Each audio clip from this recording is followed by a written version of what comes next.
Towards where Davy Rogers is up. Rogers swings the left. Oh, Davy Rogers! Oh, what a goal by Davy Rogers! Not one person in this stadium seen this coming halfway. You can see the guards behind the goal at the main stand. They will be investigating Shelbourne for robbery. They have absolutely mugged Treaty United here at Tottenham. Hubbard find the goal! Harry Wood, the jersey's off. 6 minutes to go. Look at that one! What a goal that is! Hi folks, and welcome to another LOI talk. I'm very excited for today's episode. Again, we have full house like last edition, so that's a good sign that we are growing among us, and also on the other side of the screen I see more and more comments, discussion happening in the chat box. So I think we're going in the right direction. So I'm very, very happy with the course of this venture. So I just want to welcome my guests. Cornell, how are you doing, sir? I'm very, very well, thank you. Luke, welcome back. Hello. 2 weeks in a row now. 2 weeks in a row. That's some record. Aaron, you are our special guest. You're very welcome here. Thanks, lads. Thanks for having me. And we have Dylan, who is a beginner, and I hope you're not nervous with that. Yeah, I am a beginner. Yeah, it's my first one, all right. Okay, so good, so good. So for those who have followed us so far, please award us with a thumbs up. That's how this thing gets distributed in the YouTube sphere. If you know someone who is into the league of Ireland or football as such, please share. We're going to be here for the next 90 minutes. And there's also another button that I would like you to press, which is to subscribe if you haven't done as of yet. So I can see the excitement already in the chat box. John, a big Cork man, saying, looking forward to this. And someone is teasing you, Aaron. Yeah, that happens all the time. Yeah, that's Kev. That's one of our photographers. So I knew that was coming. Yeah. Right. So there's a lot to go through because there were plenty of games before we met. And there are matches tomorrow and Saturday. And we have Aaron. So let's kick off. And I'm just going to put some games on the screen, and I would like to get your thoughts. Okay? Okay. Okay, let me put the first. The first, to me, was a bit shocking, but maybe you guys were not as shocked as me. Sligo traveling all the way down to Waterford and coming back with a 4-0. I start with Dylan, since you are new. That was your thoughts on this. I just thought Waterford were shocking from the start. Like, Sligo came into the game kind of like underdogs compared to like Derry and all that. I was shocked myself. I was expecting like a 1-1, 2-1 kind of result, like a tight game, but Sligo dominated in the game. What about you, Luke? What's your view on this massive result for Sligo? Can you hear me okay, yeah? Yeah, we can, yeah. Yeah, because I was keeping an eye on Kerry against Finn Harps, which was another poor result by us. Dylan's laughing away there.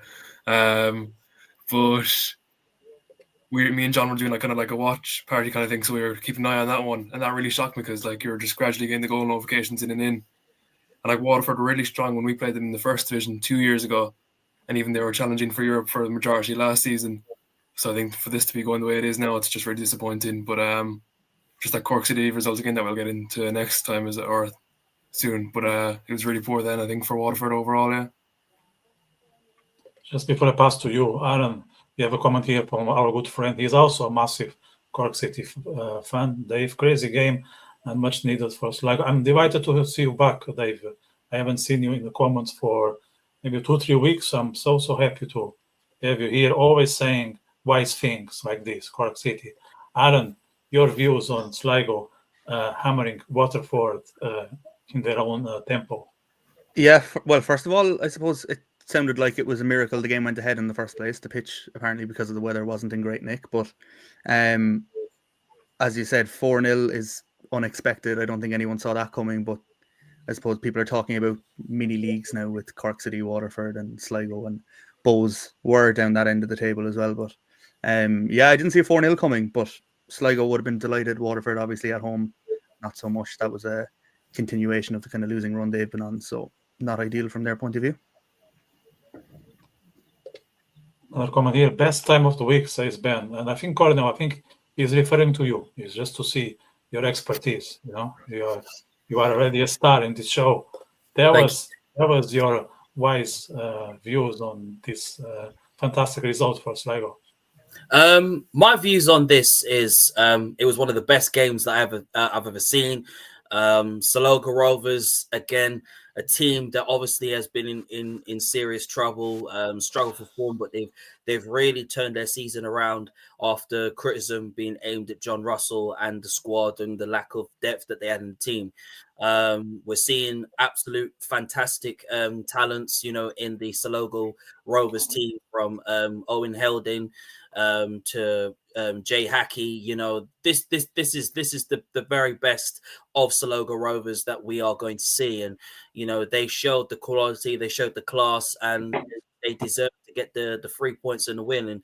And even though, yeah, maybe the pitch could have caused a bit of problems, but it didn't stop Sligo Rovers from getting the 3 points and really showing how fantastic they are of a team despite where they are in.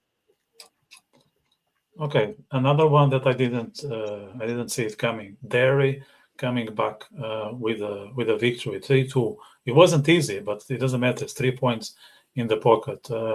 Were you also surprised with this result, Aaron? Yeah, especially I suppose with Galway being at home, because they typically are very good at home, and I know they were. I think were they the last team in the league to be unbeaten up to a certain point a couple of weeks ago. I think it was Shamrock Rovers beat them. So I think, yeah, they'd have been very disappointed with it from a home game point of view, but everyone knows what Derry have as well. So it's not a massive, shocking result. Luke, can I get your views on this Derry win? Yeah, I think it was more of like a hammering than the scoreline suggests, because I think Galway didn't get their second goal until like late on in the game, and obviously Derry scored an additional time as well. But I think Derry were cruising really from the start. It was 1-1, I think, and then it was 3-2. But again, just a dominant performance by Derry, who you think would be title challengers at the start of the season. It's not really going their way yet. But you're looking at teams like Drogheda, maybe they might drop off, and even you're looking at Galway as well, just above them, that might not keep the form. But like Galway are a really strong team, and they play dirty football, but they get over the line. So I think this is just another one of those that they need to work on again, maybe a bit more, in how to close out games and win against the bigger teams of the division. Because if you can't do that, you're not going to get anywhere near the top three, really. But yeah, I'd be more first division, unfortunately, now, and probably will be for another few years. Keeping my eye on that. But yeah, at the moment, I wouldn't be too clued in about the Premier Division. But yeah, I think Derry will be happy to get back on form a bit more and start getting close to the number one spot. Comment here from Dave.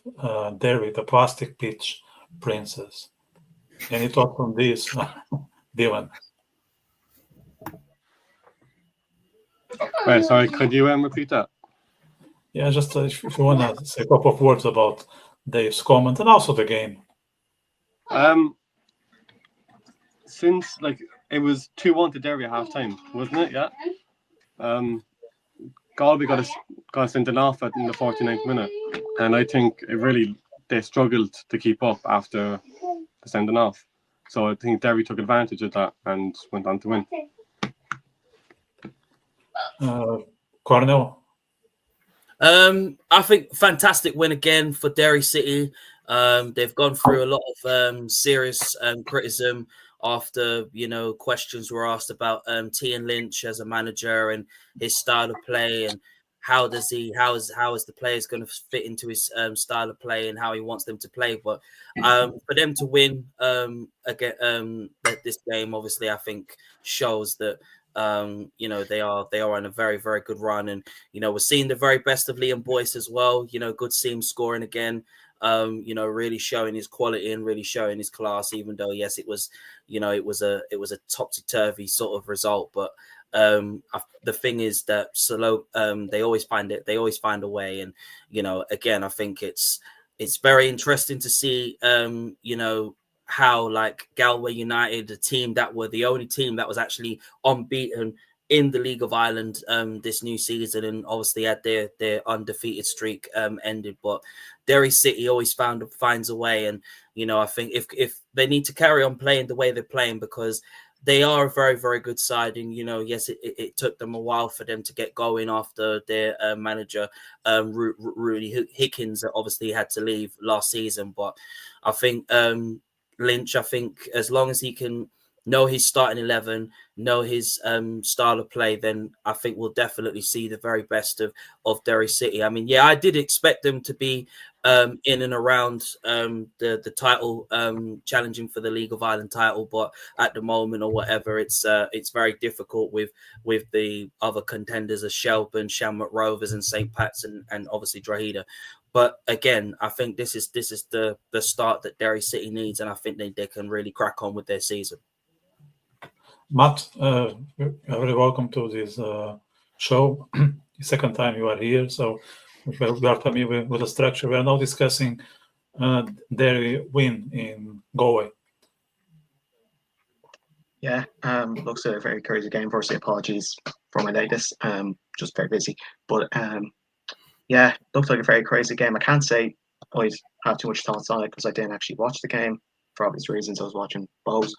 But yeah, that's a fantastic win for Derry. Obviously, they're going 3-1 up. I suppose then Vincent Borden put it back to 3-2.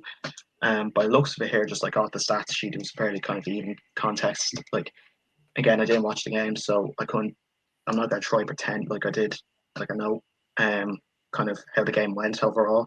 I thought the goals that Galway conceded. So I thought anyway, and then again, Derry I think took them quite well. So did Galway. I think the goals that Galway scored were quite good, but the third goal was like, just look at the highlights, you're all there to see. Did fatigue creep in? I think so. Unfortunately, look, it's just the way the cookie crumbles. Unfortunately, in terms of, I've also just seen as well. It's unlucky Cian Byrne getting a red card there.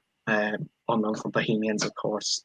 But yeah, good win for Derry there, and yeah, vital. I keep the ball with you since next game is one you'll be happy with the result, and I would say not that happy with the performance. And I'm not talking as a Cork fan, but I think both were slightly lucky in this one. 100%. I have written down here. We were lucky. Like, if Cork had strikers, if Cork had fit strikers, they win that game. Simple as that. They win their get back with that game easily. I think Cathal Sullivan was one of the main difference makers in that game. I thought he was outstanding. Look, it was a wet pitch, and it was wet for both teams, so that left kind of us passing the ball kind of back and forth, not really advancing play. But I thought overall it was a very poor game. If Cork had strikers, the chances they would have scored, they would have put away hands down. Second half, we were much better, we thought. We actually decided to attack the game and ended up working in the end. And look at it again, we were lucky, but sure, 3 points is 3 points. As for Cork, I'd say they'd actually got quite a bit of confidence during that game because their injury woes. I suppose we might talk about Cork Waterford later, but I suppose that performance from Cork was really good, especially given the circumstances. But Bows, I remember coming away from that thinking, "Jeez, yes, we won," and I was delighted we won. But I was not delighted with the performance, put it that way. And I'm sure Vitor, you would have been watching, you'd agree.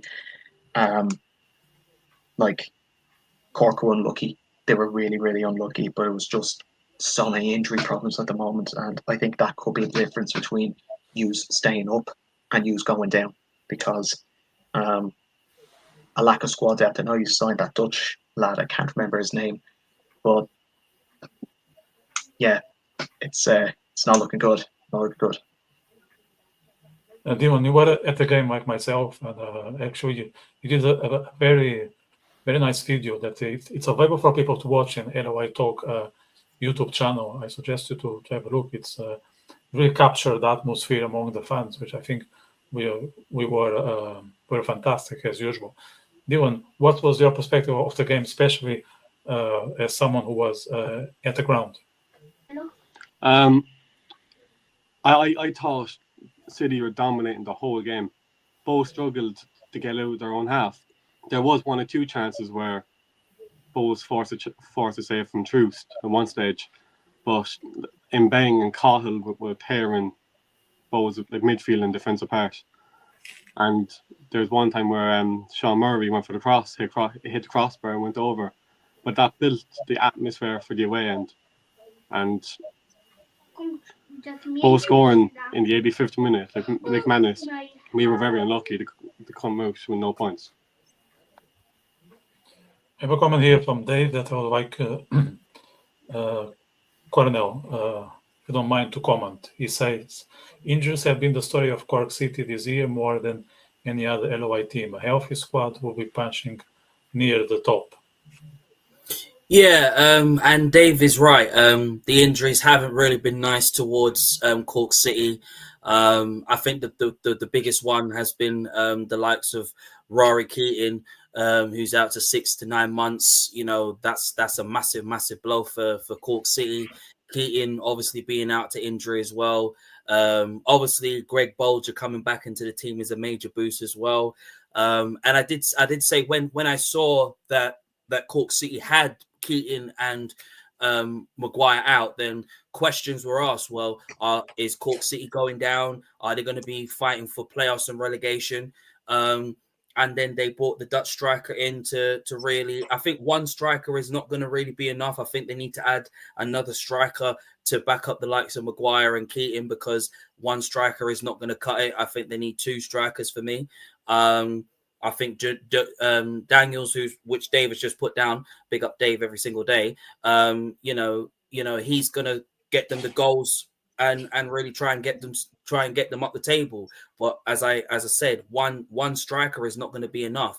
I think if Cork City had a healthy squad and they were free of injuries and they had Keating and they had Maguire and things, I definitely think they'll be definitely up there this season. But because of the injuries, hasn't been nice to them. Then, of course, you've got Cathy O'Sullivan, who is the next big thing at the age of 17 years of age, who could be on his way to go to Crystal Palace, which obviously obviously it would be very interesting to see how he fits into Crystal Palace's team and adapts into the Premier League, because to adapt to the Premier League is not easy. But look, Cork City, they're in shambles right now and they're in serious problems. And, you know, the man Clancy's obviously said that if the players don't perform, then they're going to be replaced. And right now, with Daniels in the team now, it is that I think he will get them a lot of goals. He will chip in. Cathy O'Sullivan, absolutely dominant as they always do. As for, listen, Cork City was so unlucky not to get a draw out of it. Look, listen, Bohemians are are in very good form right now, and you know they're starting to get the wins under their belt and starting to do what they're supposed to do. They're coping very well without Mose, to be honest, because I don't know what possessed Bohemians to go and sign Mose. Mose has to be one of the worst signings that Bohemian has ever had, to be fair. And I don't know what is going on with the Bohemians board and Bohemians themselves as a club on why they're signing him in the first place. They could have signed somebody better than Mose. But look, at the ending of the day, look, you know, Bohemians won the game. Yeah, the performance weren't great. They didn't do what they expect, but they got the job done and they got the 3 points. That's the most important thing. There's a comment here for you, Aaron. Just I'm not able to pronounce, so I'm not going to read it out loud. What Johan is saying to you in Gaelic, I suppose. Oh yeah, I see him there. Yeah. But let us know your view of this game, which I think was quite disappointing for us, especially given the performance in the first half. Yeah, I think the lads kind of summed it up well. Bows they were very lucky to come out of that with 3 points. As you said, if we had strikers on the pitch, it's a different game. Should have had a penalty late on as well. We got a free kick. Rio Shipston was kicked, but there's a photo where he's about a foot in the box as he's getting kicked. So should have been a penalty. Would have been very different if that was the case. But I suppose after the game the previous Monday, which was the 4-1 away to Shamrock Rovers, it was definitely a marked improvement from that one. And to come away feeling unlucky is better, I suppose, than coming away having been completely played off the park. So yeah, disappointing one, frustrating one, but one that on another day we would have won and had another 3 points on the board. An interesting comment here from Aaron Howey, and that's I'm going to address to you. Look, injuries are a big thing, but we knew this was going to happen when you go into the season with such a thin squad. Is there anything that we should point out on, let's say, on Cork City management at this point? Look, like the way they built the squad, that they didn't think it through, that there are 10 months ahead. I wouldn't be too in the loop about Cork City stuff now.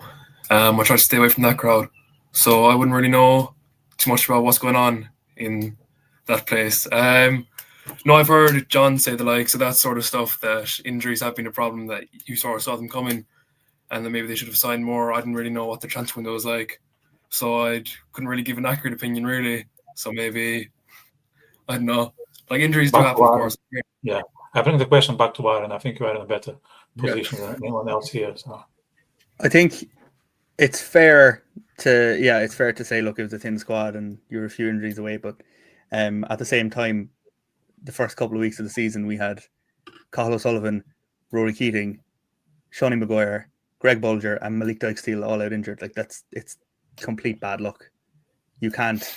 Yes, you can account for an injury here and there and having a bigger squad, but you can't account for just the epitome of bad luck. And that's pretty much what that was, to me anyway. An interesting result here. St. Patrick's 2, Shamrock 2. Like two of the title contenders, they end up with a draw. I start this time with Dylan. Your thoughts on this draw, the Dublin Derby? I wasn't really watching the game. I watched the highlights, but I saw Rovers thought they won it in the 86th minute, I think. And before that, Mason Melia scored a brilliant goal to make a 1-0 or 1-1. But unlucky in the end for Rovers. Joe Redmond's last minute header saved the points for Pats in the end. Yeah. Okay, I pass the ball now to Cornell. I think you're very keen to have some words about this game, because that was one of the games of last weekend. Yes, it was one of the games that I obviously said we wanted to see the very best of Mason Media, and I don't know what it was. I don't know if Mason Media was actually listening to what I was saying and probably took it on board and probably said, you know what, listen, Cornell, I hear what you're saying, Cornell, and I'll score for you. To be honest, look, it was an open game, Shamrock Rovers, obviously, look, they've been dominating, with 5 wins and 1 draw. Look, at the end of the day, fantastic to see Mason Media score. I did say that I want to see Mason Media show Tottenham why he is going to be a fantastic young striker that Tottenham are going to be looking at next year in 26, and really start showing his quality and showing his class. Joe Redmond header, listen, Joe Redmond is the best centre-back in the League of Ireland this season. And, he's one of the best, and, nobody can't argue with that and say that Joe Redmond is fantastic. Brilliant goal from him. Look, Shamrock Rovers, they've been on a good run from the last of the 5 games that they've been. They've been showing their class and their quality. Graham Burke, again, brilliant striker at the age of 31, still killing it, and I'm very surprised that he's not even in the Irish national team. Josh Houlihan, again, absolutely brilliant again at the back, and outstanding centre back. But I think a point basically was the realistic point, really, to be fair. Even though I would have expected that St. Pat's would have caused an upset or a shock towards Shamrock Rovers. But again, it's very, very difficult to really bring Shamrock Rovers down because of the players and the squad. Yes, I do worry about the lack of striker option up front, because they're relying on Michael Noonan to score the goals and really make a huge difference, which he is doing at the moment. But like I said, despite that, their player is leading to go to Arsenal, but can't move there until 2027. But again, it was a very interesting game, fantastic game. I thought Shamrock Rovers played really well. Yeah, St. Pat's dominated the game and tried to cause a lot of problems for them. But look, at the end of the day, a draw was the better result, and a point still settles it. Look, in your estimation, is the draw a good result for both teams, or they would be aiming for the 3 points and they were not happy with outcome? Like Rovers hadn't lost, I think, in like 40 plus days. I think the last time they lost was Sligo. So I think it was good for St. Pat's to get a draw, because they were kind of favourites coming into this, which I didn't really agree with, to be honest. Like, I think Rovers and Derry and Shelburne were my main three. But like, again, yeah, like it took a 91st minute winner for St. Pat's, but Rovers scored just a few minutes before that, I think. So both sides, Rovers definitely thought they had it, I'd say. But yeah, I think it's great for St. Pat's to be able to just close out those dirty wins, because that's what this league is just sloppy games. And then whoever wins those ends up winning the league, really. Like, there's a lot of time to go still in the league. I'm still not sure of Drogheda and all that stuff now, but maybe they will just last. And I hope they do, because I think they're a good foundation of a team now. Like, to have gone from last year and they get relegated, and then you can see what winning the cup can do just to spur teams on. But I think St. Pat's will be happier with a draw than Shamrock Rovers were. I think Rovers are still that level above other teams, just given the amount of squad depth they have in general. So yeah, I think St. Pat's will be happy enough with the draw, considering that they nearly thought they'd lost the 88th minute. So yeah, I think Rovers will be a bit annoyed that they let it slip away so quickly. I'm very keen to hear your perspective, Aaron, on these results. Like, would you believe that one of the teams will be happier at the end of the 90 minutes, or the draw was the expected outcome? Well, I think, as Luke was saying there, Pats will be very happy, because with a few minutes to go, they weren't getting any points. So they'd be very happy with one. Probably overall not as happy, as it's a home game and they've been selling out this year, and they've been trying to make Richmond Park a fortress and all that. So from that point of view, probably not happy. But again, I didn't see it. The only thing I saw from the game was the clip of Joe Redmond's header. But two teams that will both be hoping and expecting to be up there in contention to win the whole thing. So it's understandable that it ended level. Matt, John is saying Rovers will win the league, and that's just in the context of this game. Can John be that confident? Yes and no. Like, Rovers are known for their slow starts. Last season, or like the season before, they started very slow. They came out to win the league. If I was a Rovers fan, I'd be extremely disappointed, though. I mean, 2 derby losses, like, they've only won 1 Dublin derby this year, which, if you're going to be winning the leagues, you have to be kind of laying down a marker in terms of Dublin derbies, or like derbies in your area. Unfortunately for Rovers, they've only won 1, which was at home to Pats on match day 5. They lost twice against us. And I think their inability to hold on to a lead when Lee Gray scored in the 88th minute, I think that's just underscores that look at Rovers. Maybe they'll come back, win the league. They have a stacked squad. But right now, I wouldn't be as confident as John will be. They'll probably be up there come the end of the season. They'll probably chase the likes of maybe Shells or I hate to say Shells, but like Shells and Pats. They'll run them close. But I don't think they'll end up winning the league. I actually think, they'll be out of the running before the last match day. Because maybe a good summer window might do them a world of good. We have to wait and see. But for now, I wouldn't be as confident as John. To be honest, that's just. Sorry to interrupt you, Matthew. Obviously, I do agree with you on what you're saying. I'm not saying that Shamrock Rovers cannot be in the title race. And I think I've spoken about this myself. I've said that the only way they're going to win the title is if they get a striker, and with the amount of strikers that they've been linked with, from the likes of Patrick Hobben, which I don't see Patrick Hobben going to Shamrock Rovers, but you never know. Jonathan Ofalabi, a player that obviously has played for Bohemians, who was top scorer 2 seasons ago with 15 goals, level with Jack Moylan, who's now playing for my team, Lincoln City Football Club, who's back from injury in Lincoln City, obviously, who's bossing it right now, which I'm very, very pleased. Big up Jack Moylan every single day. I would like to see Jonathan Ofalabi at Shamrock Rovers, because if obviously Ofalabi goes to Shamrock Rovers, I'm sorry, no disrespect towards the likes of Aaron Greeny. They've only got two free strikers right now. Obviously, Gaffney, who signed a new contract. Aaron Green, obviously, is staying at the club right now. Michael Noonan, 16 years old, who is obviously the next generation, the next big thing. And obviously having scouts from the Serie A like Roma come and scout him. Yeah, obviously, I think he would be fantastic playing in Europe, but obviously still can't move there until he turns 18, right? Obviously, they need a striker. We all know that. We all see that. Ofalabi would be fantastic for Shamrock Rovers. They sign him.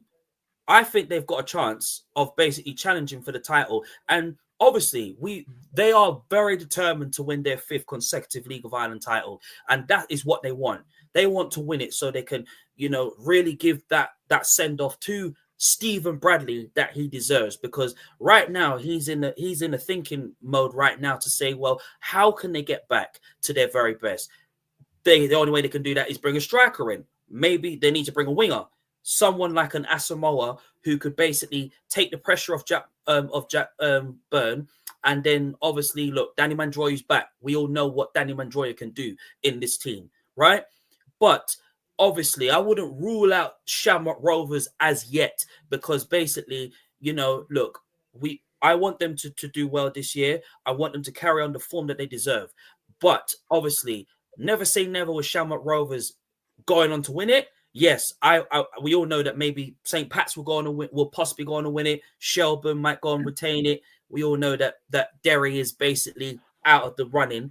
But I won't rule them out just yet. But for me, out of the 3 right now, it's St. Pat's and Shamrock Rovers and Shelburne. But for me, only way they'll get that is get a striker. Bring Ofalabi into it. Sorry, Shamrock Rovers are going all the way to win it. Right, last weekend game is another draw. Draw at home with Shelburne 2-2, and that's another game that it was very interesting because both teams are at the top and Drogheda are the underdogs of this season. So I'll start with Luke.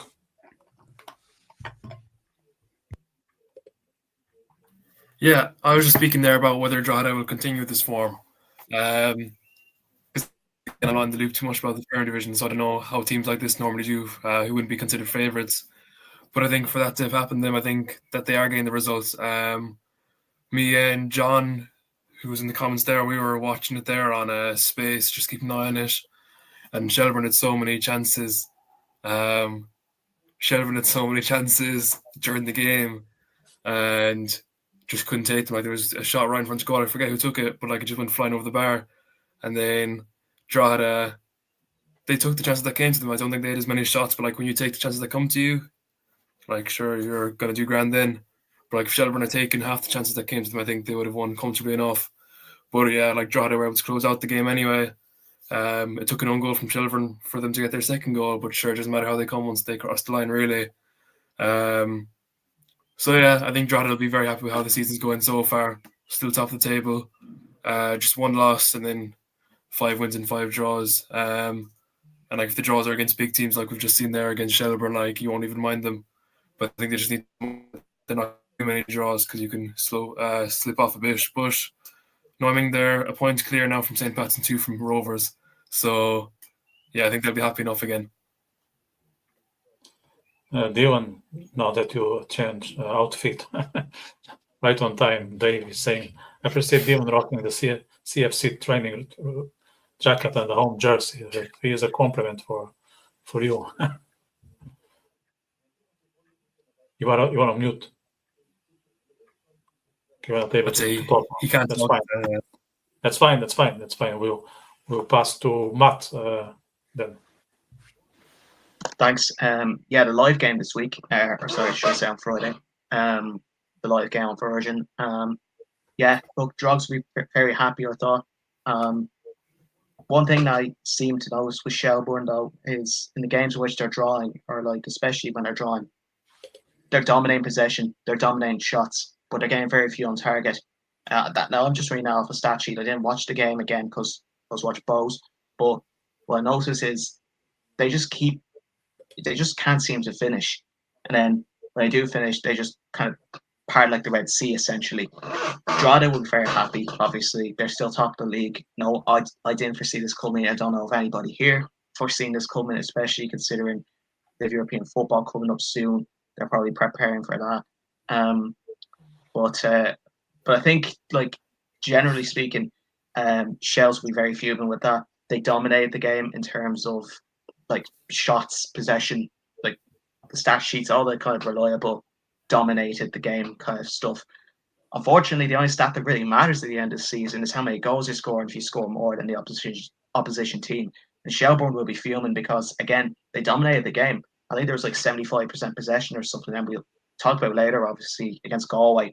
They dominated those games, but they drew them. And that would worry me as a Shells fan right now in terms of keeping the title on Talca's side at the moment. I wouldn't exactly be ruling Shelbourne out of the title picture yet. There's still some great players in there, likes of Cameron Ledwidge, likes of Sean Boyd, JJ Lunny, Wipo Debeku. I'm really disappointed by him in terms of I've seen him play and he can't finish. I'm just going to be blunt. He can't finish. He needs to work on that, and I'm sure once he does finish, he's getting lots of chances on goal. I always remember the first game of the season. He looked like he was playing with his boots on the wrong feet. But once he works on his finishing, I'm telling you, he'll be brilliant. And Shells will be looking like a right dangerous team. But at the moment, Odebeku, look, I know he scored against us, which just tells more about us than it does about him. I feel like he can't finish. And look, I think Shells need to be far more clinical there to keep their title alive. Like, again, I would be ruling them out. Like, I'd have the exact same three teams as Cornell in terms of a title challenge. But at the moment, from a Shell's point of view, I'd be a bit worried. But from a Jog's point of view, I'd still be fairly happy and cautiously optimistic. So that's it, really.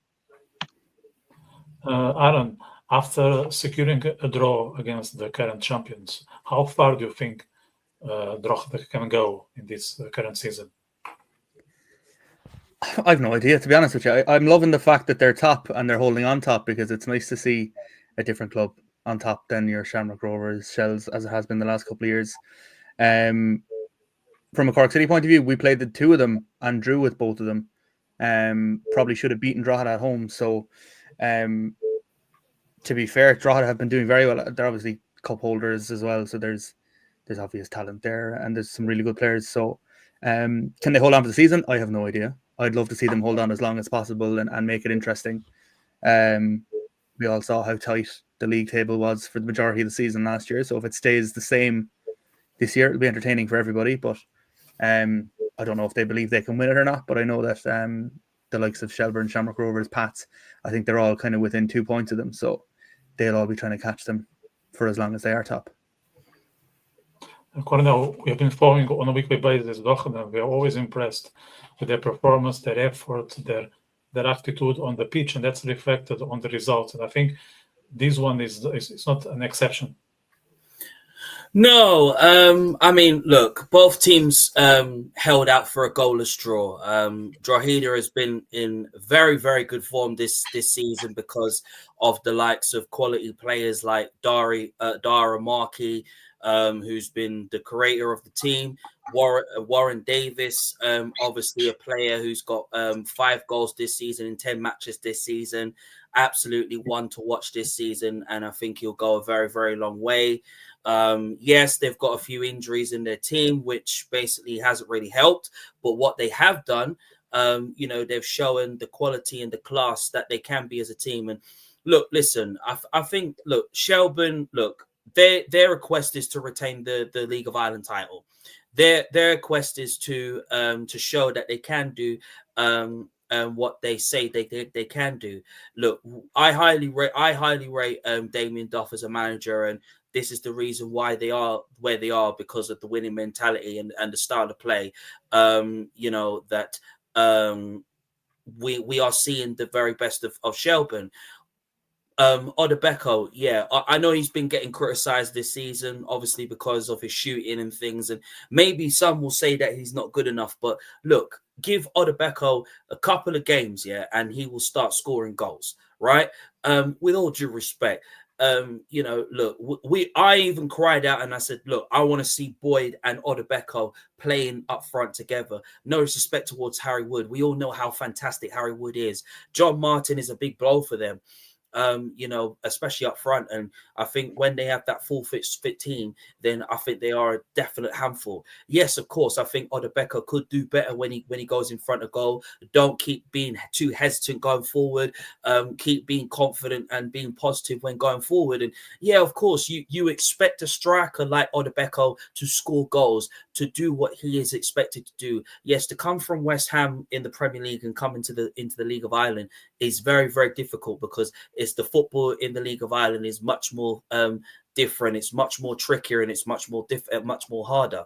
But again, I think the way that he's adapted to his play, I think, is fantastic. Look, the result, obviously, Shelburne were dominant, which they were. They dominated the game. They showed Drogheda what they are about as a team. But again, it's clear-cut chances that weren't being created. And that's the reason why the draw was the right outcome. But again, I think we still, if I was Damien Duff right now, and I'm sure he's probably, listening right now, I would like to see Odebeko play again in the next game. I would like him to get more on the goals. I would like him to be more confident going forward, which I know he can be. And his pace and his runs can be obviously devastating to watch, but I want him to be not to be too hesitant going forward. I want him to be confident scoring goals. Really show Damien Duff that he wants to keep his place in the starting 11. Show Damien Duff that he can score goals, he can make things happen, and link up with Harry Wood, link up with George Boyd. I mean, I'm disappointed that Boyd is on the bench. I would like to see Boyd and Odebeko play together as both strikers and get on the goals, because I think that's what we want to see. Yes, of course, Harry Wood, obviously next gen. I think he's got everything in the palm of his hand. But honestly, the draw was the good outcome. But obviously, Drogheda held on. Conor Keeley again, best centre back in the League of Ireland this season, and obviously he's played a lot better at Drogheda than how he was at St. Pat's. He wasn't very good at St. Pat's, and St. Pat's didn't get the best out of him. But again, look, draw was the fantastic outcome, and both teams get a point. But obviously, I think this is a 2 points dropped for Shelburne, and I think they'll be looking at this game and saying, well, why didn't they go on and get the winner? But listen, Odebeko, everyone's got their own opinions about Odebeko.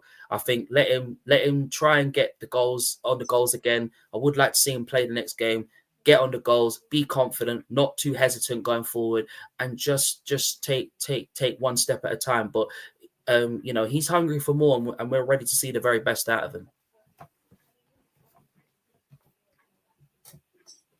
So there's a question for all of us from John, and I kinda predict who is going to win, given the number of Cork City fans in this show. But let's go one by one. I'm going to start, and I think I'm not going to surprise anyone with my answer. Cahill O'Sullivan or Mason Media. Obviously, O'Sullivan. Cornell? This is a very, very, very, very tough battle between two good players, because these two young players are absolutely fantastic, and they are the next generation to really step up and really show what they can really do. Both players are really are fantastic at what they do. Cathy O'Sullivan, fantastic at the age of 17. He's like the new young version of Phil Foden. Mason Media, obviously at the age of 17, going on to 18 years old. You know, this is a player that can really go to the next level and really become one of the best in the League of Ireland. And I think there's more to come from Mason Media. So I think if anybody was to ask that question and say who do I think could win out of that, it has to be Cathy O'Sullivan for me, because Cathy O'Sullivan is just an absolute quality of a class player, and I think there's just no stopping him. And I think if Crystal Palace are looking at him right now and they want to really try and buy him for the academy and try and get him into their first team for the Premier League, I think he's going to be an absolute handful. And I think everybody will be looking at Cathy O'Sullivan and saying in a couple more years, this player like Cathy O'Sullivan is the future right now, and is the next gen. But listen, Mason Media needs to start scoring more goals. He needs to keep on doing what he does best. Don't just play for the playing's sake. Yes, I know. Yes, there's no Kinner in the team, which pretty sucks for them. But we want to see more and more of the best of Mason Media. I want to see him scoring more goals. I want to see him doing what he does best, and really showing not just only St. Patrick's as well that he can score goals. I want him to show Spurs why he wants to be in the first team, why he wants to be in Ange Postecoglou's plans if Ange is still there and still in a job at Spurs. Aaron, is it worth asking you that question, or do I know the answer? Cathal O'Sullivan, we've all been talking about him for the last 12 months, and the Premier Division didn't get to see him because it was the first division, but everybody's seeing him now and everyone knows how good he is. So yeah, Cathal O'Sullivan, no question. Same question for Diwan and same expectation, but just for the sake of being polite, I want to ask. Yeah, Cathal O'Sullivan, if Mason Melia, oh Jesus, sorry about that, lads. If Mason Melia costs 1 million, Cathal costs 10. Oh my Jesus Christ! But yeah, I reckon Cathal is the best youngster in the league. Like he's up there with Warren Davies, Mason Melia, as you said. But Cathal is just Cathal. He's unbelievable. Luke, would you share the same views as your neighbours? Yeah, I would, to be fair. I think Cathal got nearly 10 goals less in Premier or First Division, and I think he got like goal of the year or something, or was it goal of the month at some stage. So he's an unreal player. I don't know much about Mason, to be honest. So it's just on that basis that I have to give it to Cathal there. Yeah, Matt, would you agree with that, or would you challenge our view? From what little I've seen of them, what I've seen mostly is Cathal Sullivan playing more as a winger now. I don't watch Cork City on a regular basis, so Aaron, Dylan, Luke can feel free to correct me on that. But I'd say fucking right now, apologies for language. I'd say right now at the moment it's a difficult one. Melia, I think he needs to start scoring more goals because he's kind of being relied upon by Pats at the moment, which is very big pressure to put on an 18-year-old. Cathal Sullivan's also under a lot of pressure, obviously, with the amount of injuries that Cork have, that Cork City have. He's under a lot of pressure. But I'd say just for now, Cathal Sullivan maybe just about. But both are exceptional talents, and we're so lucky to have them. So I'd say, as Rio Ferdinand once said, people try to compare them, just enjoy them while you can, because they won't be around forever. Right, just before we move to our interview with Aaron, there's a comment here for you, Cornell, that I don't fully understand. Forgive me for my ignorance. I don't know what is it, LMPS? Can someone help me? Are your LMPS going to help Wrexham get promoted? the last game of the EFL League One season. What is it? LMPS? Can you help me? EFL League One. Obviously, I support Lincoln City Football Club. Big up Lincoln City Football Club every single day. Obviously, to answer Dave's question, Lincoln City Football Club is not helping Wrexham. Basically, get Wrexham promoted, because basically, come the final game of the season, Lincoln City is going to beat Wrexham, and they're going to put Wrexham out of their misery, and we're going to make sure that Wrexham, we spoil the party, and their party will be destroyed, because us Lincoln City, obviously we're 11th in League One. Obviously, Lincoln City are in a mid-table position. So to answer Dave's question, we are not helping Wrexham get promoted at all. Sorry, Wrexham, you're going to lose to Lincoln City on the final day of the season, and Lincoln City next season is coming for the playoffs next season. Believe me. Good. So let's move to our Aaron interview. So we can do the same format as last week. So we go one by one. I'm going to start, lads, if you don't mind. So first one I have here, Aaron, is what's the social media role in the current day and age for football and sports? I think you're kind of pretty much the mouthpiece for the club. Like, it's where everybody gets their information. I like to think we do a good job on social media. Like, we've got a really good following, probably up there with the biggest in the league. If you take Shamrock Rovers TikTok out of it, I think we actually are the biggest. But it is very important. Look, everyone, 15 years ago, people would go to club websites and forums and stuff, whereas now it's a quick glance on social media. So it's kind of, as I said, the main source of news, information, content for a football club fan, and not just for us, but for any football club or the league accounts as well. So that's kind of where we lie at the minute. Cornell, maybe you? Yeah. What basically got you into doing social media for the League of Ireland, and what really inspired you to really have such a extreme following for the League of Ireland and supporting the local club in the League of Ireland, if I may ask you, Aaron? Well, I was always a Cork City fan. My first City game was in 2005. It was actually the night City won the league. So that was the first game I went to. So I've been a fan ever since. I'm also a big social media user. Graphic design was kind of what I was doing at the time, and learning how all that worked. So naturally, I'd make Cork City graphic or a League of Ireland graphic, which kind of caught the attention of people in the league, in Cork City at the time. And it kind of just naturally evolved into me doing stuff for the club, and then eventually me going in as an employee at the club and running the social medias and doing all the marketing stuff. So that's kind of how it all came about. And then also my other question to you as well, Aaron, do you think that the League of Ireland has become more popular than other leagues, or do you think the League of Ireland is still the same old? Because I think since its popularity, obviously, the League of Ireland as a league has really grown into getting a lot of fans that have never been a fan of the League of Ireland watching the League of Ireland. Do you think that the League of Ireland is really growing its popularity now? Yeah, it's exploded, to be honest. Like, if you look at where it is now compared to 5 years ago, it's night and day difference. And if you went back again 5 years before that, where we were 5 years ago was impressive. So it's grown so much.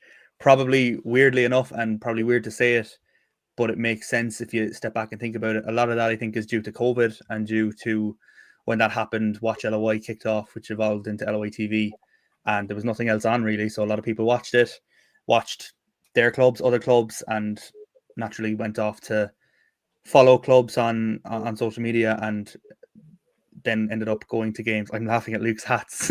He's gone from his Cork City hat to his Kerry hat. But naturally started going to games then, which has added to where we are now. But look, if you look at the league now compared to where it was 1, 2, 5, 10 years ago, it's exploded in popularity. And I think it's going to keep growing. You hear people talk about the need to grow facilities and get bigger stadiums, and they're 100% right. Stadiums are sold out every week, and that's exactly what we want. Like you couldn't have dreamt of that 10 years ago, so it's brilliant to see now. No further questions, Victor. No worries. Okay, I'm gonna throw one before I pass to Matt. Like, I'm still on the social media sphere. So, how do you handle, Aaron, like nasty comments on the internet? I don't really. you can't really, like, it's because of the nature of the industry. It's very like driven by emotion. So if you lose to a rival, if you lose any match, you're not going to have people saying, "Oh, that's okay." You know, people are going to be annoyed.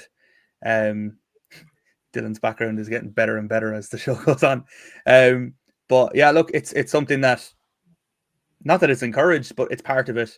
If comments, you know, overstep and they get too offensive or personal or whatever, then obviously, look, you just get blocked, because there has to be a limit to what you can tolerate and allow to be visible and associated with the club as well. But it's just kind of, it's part of it. Look, as I said, it's built on emotion. You look at a match on a Friday night, people are celebrating, booing, cheering. They do the same online. So that's kind of part of what you're going to expect. Yeah, plus there's a lot of bots now, so you never know whether the real person or not. So that's the thing we have now at the minute, is it's bots trying to sell tickets and trying to, you know, tout tickets, saying, "Oh, I have 4 tickets for sale." That's kind of something we have to look out for. But with the social media platforms now, you can take care of all that and have keywords that, you know, someone gets banned if they use them. So it's easy to take care of. There's a comment here from Dave. Love seeing the League of Ireland pushing and creating content. Hope to see it push it overseas. Thanks for the comment, Dave. Maybe your turn, Matt, to throw a question. Obrigado. Firstly, that's Portuguese for thank you, by the way. I have a couple of questions here real quick. 2 are kind of connected, and then one's kind of breaks away. So the first one is, has there been an increase in workload since during your time due to the growth of the league? Secondly is, how much does each kind of match day or like every day working vary day to day? And my third is working in League of Ireland club media an easy or difficult industry to break into? Well, first of all, anyway, it's the workload. There is a fairly significant workload, because not just at our club, but at all the other clubs in the League of Ireland, the workforce, I suppose, the team is very small. So my main focus is the social media and the content and stuff like that, but I do a lot across merchandise and other aspects of the club, as does everyone else at the club as well. Everybody has a lot of different roles, and that's just not a Cork City thing. That's just kind of how it works at every club. On a match day, every day, to be honest, every day is different. On a match day, it's kind of easier because you have your routine, you know what needs to be done. But the rest of the week then can be split across. Look, there's stuff like press conferences, other meetings, marketing meetings, sponsor meetings, and stuff like that. So it does get a bit chaotic, but again, it's enjoyable. And it's probably easier. It was probably easier when I broke in to try and, you know, get involved in a club, because at the time, not that there wasn't a lot of it being done, but you look at the work clubs are doing now compared to then, there's a lot more being done now. So a lot of the roles are either filled, or there's a lot of volunteers, which is the case at a lot of clubs, working in doing that. But one thing that does exist now that didn't exist as much back then is you've got fan pages who aren't just fan pages, but are creating content about the league. Like there's LOI Talk, there's other Irish Football Fan TV has been doing it for years.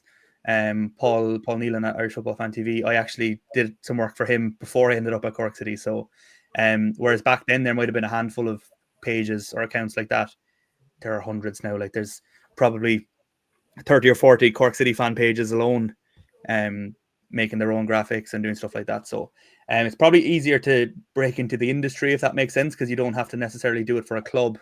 But it's probably a little bit more difficult now to end up at a club, because clubs are trying to professionalize it and centralize it a bit more, which is good as well, because that's a sign of growth, that now jobs are available, or now people are doing it as a profession, which wasn't the case 10 years ago.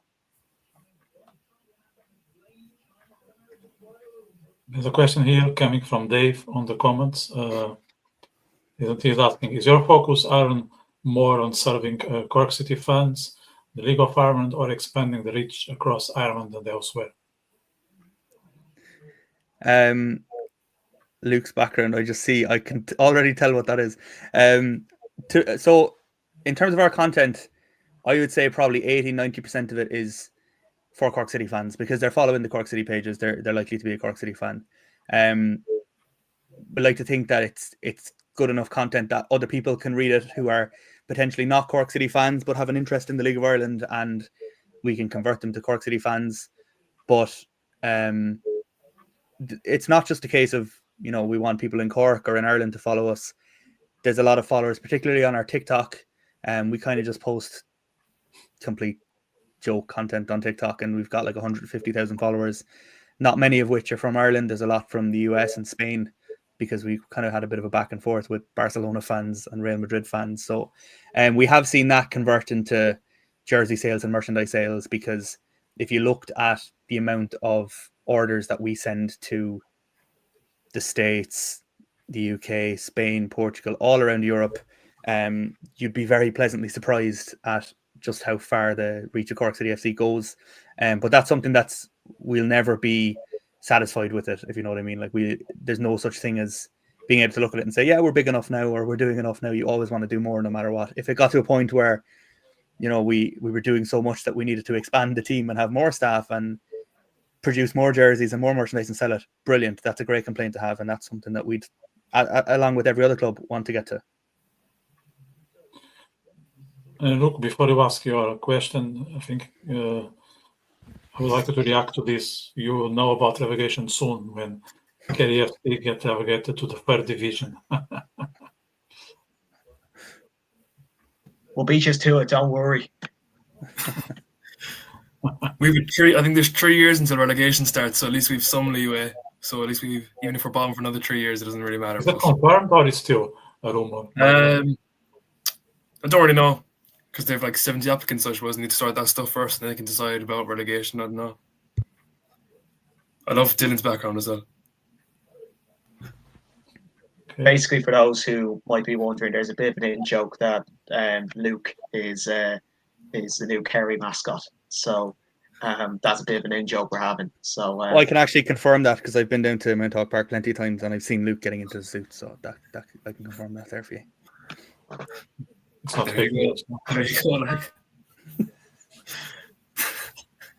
Look, it's your turn now to Sorry? by your questions at Aaron, yeah? Yeah. As you know, like, I've been media myself, and I've asked you for help on a number of occasions. Just do you have any advice for people like starting to get into media? Or like, what's the best way to go about it? Like, obviously, I've been involved with KFC now with Ivan and the lads, but just outside of that, just to get more experience, what would you say the best way to go about it is? Well, that's the thing, kind of, you're doing it the right way, if there is a right way. Match photography, helping out here and there with Ivan's a brilliant example, because he's obviously doing the job, but he can sort of take you under his wing and kind of show you the ropes really of how it works. But yeah, the main thing I suppose would just be, don't be discouraged if you're not working at a club or whatever. Make your content, put it out there. People will see it. The more you make it, the better you'll get. And then when an opportunity for a club to work at a club does come along, you've been doing it for long enough, and it's at a certain standard where a club will look at it and say, yeah, this guy will be, or this girl will be an asset to the club. So yeah, that's kind of it. It's just a case of stick with it. I did it. Be honest, I was doing it when I was doing it for Paul Nealon and doing it for my own socials. It was never really a case of I'll work at Cork City, because Declan Carey was doing it at the time, and he was really good at what he did. So it was never a case of I'm going to dethrone Declan Carey and take his gig. But I was lucky that it kind of fell that way and that I ended up at City. But yeah, it's just kind of, I suppose, proves that an opportunity can present itself. So people should stick with it. For your graphics, I think you've some of the best graphics in the league, to be honest, just looking, especially compared to what we have around First Division, really. But where would you get the inspiration, like that Bohemians one and just the other ones that you used? Like, where does it all stem from? The Bohemians one, I suppose, first of all, I wanted to do, we've done kind of themed ones like that, like we've had Oppenheimer ones, Minecraft movie recently, But I've always wanted to do a Bohemian Rhapsody one. We were kind of held back, I suppose, by the fact that we were in the first division last year and didn't play Bows. But then this year we were playing Bows, and we obviously have a player called Freddie, so he kind of nicely filled in for Freddie Mercury on the graphic. But stuff like that, to be honest, there's no such, like, I don't have a website that I go to for inspiration. I just kind of see something and it could be like, oh, I can copy that, or I can do something similar to that. But with that stuff, like the movie stuff, the Minecraft stuff, Oppenheimer at the time, it's just kind of, if something is popular, you know, in media at the time, or kind of a trend, then I'll try to get involved in it some way. Like, for example, we have 3 Dutch players this year and a lot of Dutch fans, and Saturday 26th is King's Day in the Netherlands, and we have a match on Saturday, so I'm probably going to do something Dutch related with our 3 players, you know what I mean? So it's just kind of stuff like that. You can look around, see what's going on around the world, and take inspiration naturally from stuff like that. And that brings me on to my next question there, the comment there. You designed the jerseys last year. Just what was that like? And now you have your own brand. Like, how do you see the way forward for Cork City as their own brand and just the future of the club in general? Yeah, so I suppose the one thing people associate with Cork City over the years is lovely jerseys, like the one Dylan is wearing there. And so I've kind of been involved in the design process. Look, I told you Luke is a big Cork City fan, but he just won't admit it. I've kind of been involved in the design process for the jerseys for the last, and that one, pretty much since I came in. But last year was the first, 2024, I suppose, was the first one that I did myself, where it was kind of, I was given free reign, do what you want. So we did the home jersey, I probably have it here somewhere, which was similar to some of the 90s jerseys. We moved back to white. We had the green and red collar and centered crests and stuff like that, just to keep it kind of traditional.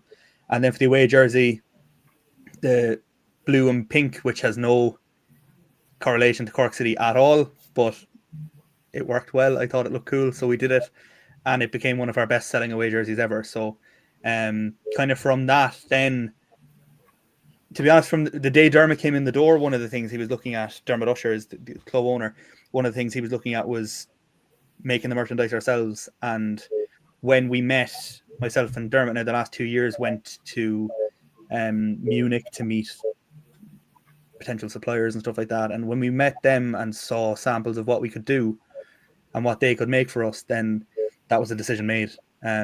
So we kind of have full creative control over everything. If you look at our stuff this year, the training range, Dylan was wearing the jacket earlier on, or the half zip, and the kits, like, I think they're nice. They're not incredible, but I think the thing for me this year was get the quality right. And if the quality is right and people know we're going to be making good gear, then future jerseys can be incredible. We literally just signed off on our 2026 range, from home, away, third, goalkeeper jerseys, training wear, everything. And it's so good. I genuinely cannot wait to get it out. But that was the main thing for us. Obviously, the price is considerably cheaper than going to an Adidas or a Nike or whatever. But from my point of view, having creative control over pretty much every aspect of what we're making was huge. And people were skeptical about it when we announced we were doing it. And to be honest, rightly so, because it's a big risk. But I think when we brought the gear out, we had issues with sizing. That's well documented. People kind of had to go a size or two up. But that's kind of been the feedback. Negative wise, everyone else is saying, you know, the quality is incredible. It's really good. It's really comfortable, which is good. So I think we proved it was the right decision. And having seen the 2026 stuff and the stuff that's still to come even this year, I can't wait to launch them, to be honest.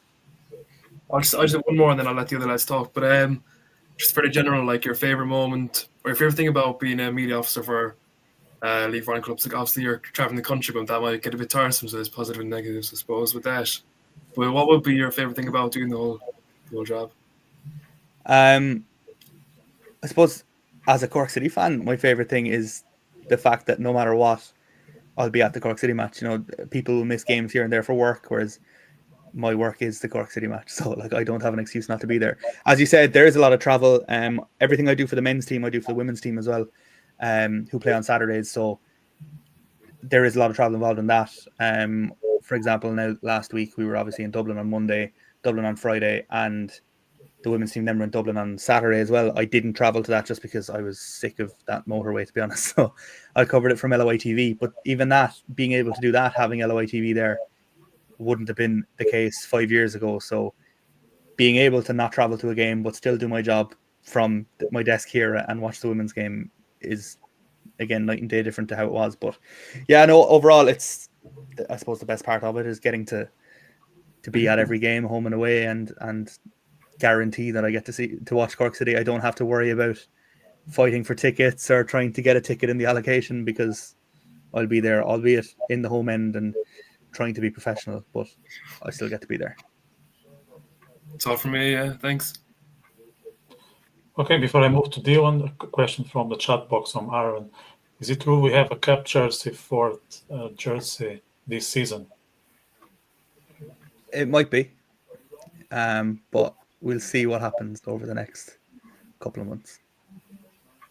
Okay, quite keen to see that. Dion, your turn, sir. Hi, Aaron. I was watching your recent vlog on YouTube earlier, and after traveling up and down from Dublin, I was wondering, like, do you get frustrated, like, over all the travel, especially because of the promotion this year? Not really, because look, I'm in a couple of years into it now, so I'm used to it, and at the same time, I knew what I was signing up for. You know what I mean? I suppose the one thing I will say about when we were in the first division is we didn't really have to go far at all. Like, we had Kerry, Cove, Wexford, Waterford, Limerick. Like, that was really handy. Once or twice then had to go to Donegal, whereas this year it's Sligo, Derry, Dundalk. Well, not Dundalk this year, which is great. But Drogheda and stuff like that. So a lot more traveling. But to be honest, even when we were in the first division, as I said, I still would have been traveling with the women's team. So there was still Sligos and Dublins pretty much every week, every second week. So it doesn't really frustrate me unless I'm driving myself, at which point I just want to go to sleep. But for the most part, I'm used to it, and it's just part of the job. Yeah, I have one more question as well. Like, I always see you at the front of the shed every game, but do you think the atmosphere in the shed affects the players on the pitch, especially after the Waterford game, winning the penalty in the 8th minute? 100%. What people, I think, don't realise about the shed is when the shed is full, particularly before kickoff, because it's directly above the dressing room, and like, you can hear everything down below. Like, there was times, I know there's been work done in the dressing room now, but I remember, I think it was 2 years, we were in the first division the last time, the night we won the league against Wexford.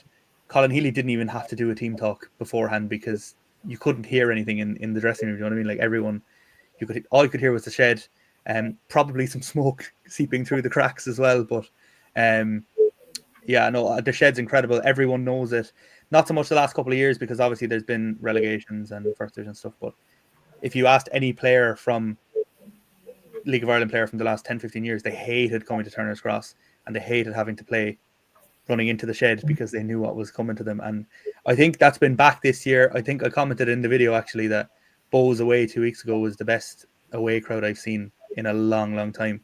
And that travelled into Waterford. We were actually saying in the tunnel, I was talking to Tim and I was talking to Anna Buckley in the tunnel, and I was kind of saying the shed was full really early on Monday, and it was really loud from long before the teams even came out to warm up, and that 100% has an effect, because when the shed's going like that, as great as the shed is, it carries over to the other part of the stand and to Derry. Like, it fills the whole stadium, and people, it spreads, the energy spreads, and it's class. That's why people talk about Turner's Cross in such a positive light, and that was a perfect example of it on Monday.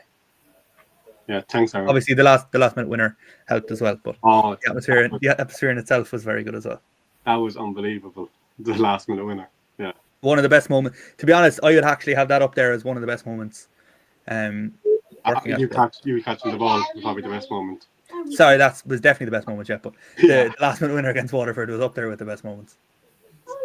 Yeah, thanks. No, I have no more questions. Thanks, Aaron. Yeah, no question for us City fans, although was not following City back in 2017 when Johnny Caulfield was managing Cork. So I'm not going to say a word about this. I'd rather leave you guys to comment. Was he unfairly pushed out of the club at the time, Aaron? I probably won't say too much on it, just being a staff member and I worked there at the time. But he was obviously the most successful manager in the club's history, the all-time top scorer as well. So there's nobody going to argue that he did a bad job at the club. He was incredible manager. And you look at what he's doing now at Galway, he's obviously a very good manager, but was he forced out, pushed out? I don't know. At the time, if you think back, at the time, like, it was a mutual decision. It wasn't a case of him being sacked or anything like that. So, yeah, I don't know about that. We don't have Dylan. Look, I think you need to come out as a Cork fan, so maybe you have something to say about this. Well, I don't know how, like, it just gradually happened that I have a Cork City hat that I got one day, and then I got that in Mahon Point another day, and then this one just randomly ended up there. I think a lot of KFC fans have that. Did I buy it?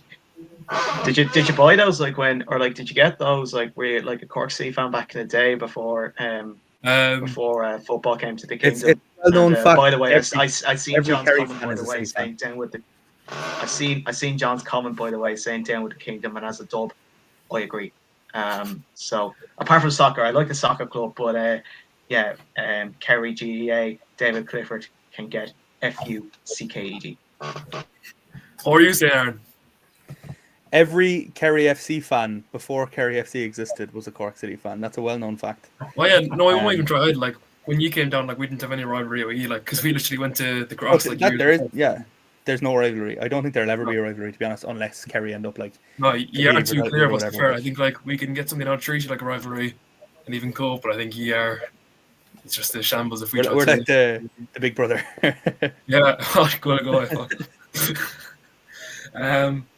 No, I don't know how all that stuff got there. I spent my hard-earned money on it though. I'm trying to get a jersey from every league of Ireland ground. So I have a Cove one as well in the drawer or in the wardrobe. There's Bohemians, Galway United. Like, there's some random ones in there. Like, I might try to pick up a Bray one tomorrow. I'll never get a treaty one though. I don't know where it comes from. Just a hatred of Limerick. So yeah, that's all I have to say. Really, I wouldn't like. I'm only new enough to the league, to be honest. KFC when I really started getting into, like, the first time I watched the League of Ireland team play properly was Rovers in Europe, I'd say. So I wouldn't even know much about Caulfield in Cork except for reading articles online and about how Cork had to turn off floodlights to avoid going bankrupt and selling the club for €1 and all that stuff like that. But no, I really don't have an opinion on John Caulfield's fuck. I don't know. It's me though. No worries, yeah. Dylan, you are the other Cork City fan. Do you want to say your opinion of how Johnny Caulfield was pushed out at the club at the time, if he was pushed out? Personally, I don't think he was pushed out. Honestly, that's all I have to say. Just from my perspective, I just don't think he was pushed out. But I have one more question for Aaron, actually. So, yeah. Do you have any updates on Rory Keaton's injury situation? No, to be honest, I kind of find out about injuries when everyone else does in press conferences. But yeah, look, Tim said he's out for 6 to 9 months. He just had surgery as well, so that's the latest I have on it. That's perfect. Thank you. Right, so let's move to a bit behind the schedule. Let's move to Monday games. And we start with Cork. Yeah, why not? So that was some result. And I almost had a heart attack when I saw it happening. I was not sure if I would be here today, but I am with a big smile. So, Cornell, you're also smiling, so I will pass the ball to you. Yeah, this was like one of the best games that I've ever seen. I mean, look, Cork City 2-1 winners, absolutely fantastic. The same Cork City that we've been speaking about, that they haven't, that when are we going to see Cork City get back to their very best?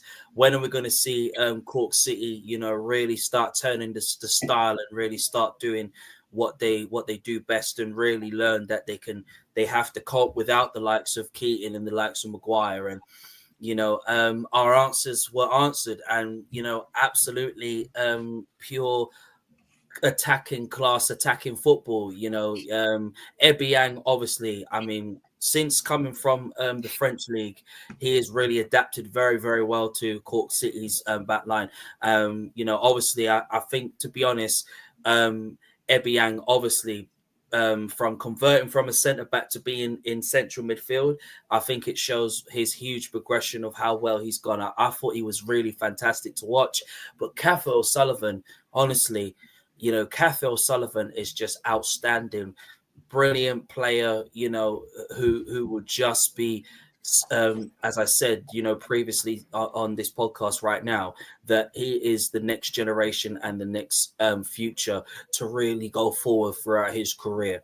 As for Waterford, since they got rid of their manager Keith Long after 6 defeats, in the League of Ireland this new season, it hasn't really gone well for them. And obviously, we all thought that the new signings that they had of Coyle and Oberlenka, obviously from 2 graduates from Arsenal football team in the Premier League, would really help them and get them off this, get the Waterford fans really having so much of a fantastic season.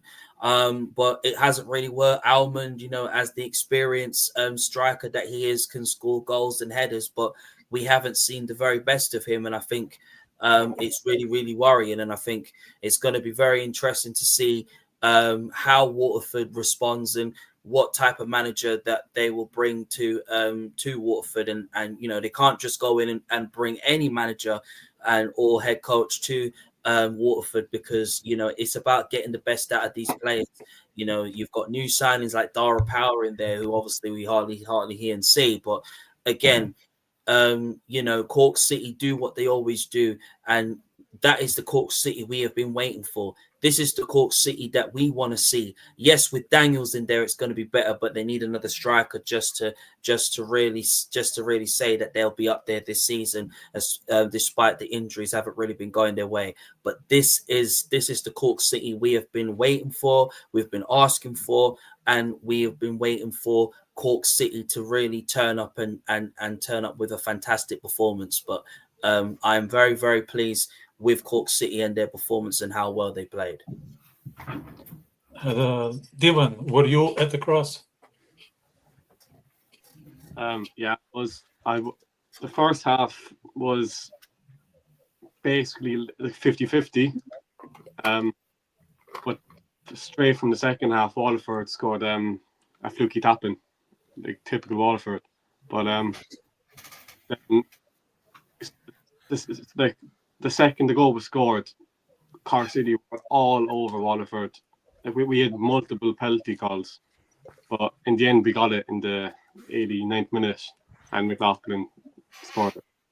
But everyone in the shed was saying, like, after the first goal for Cork, that we're going to win it.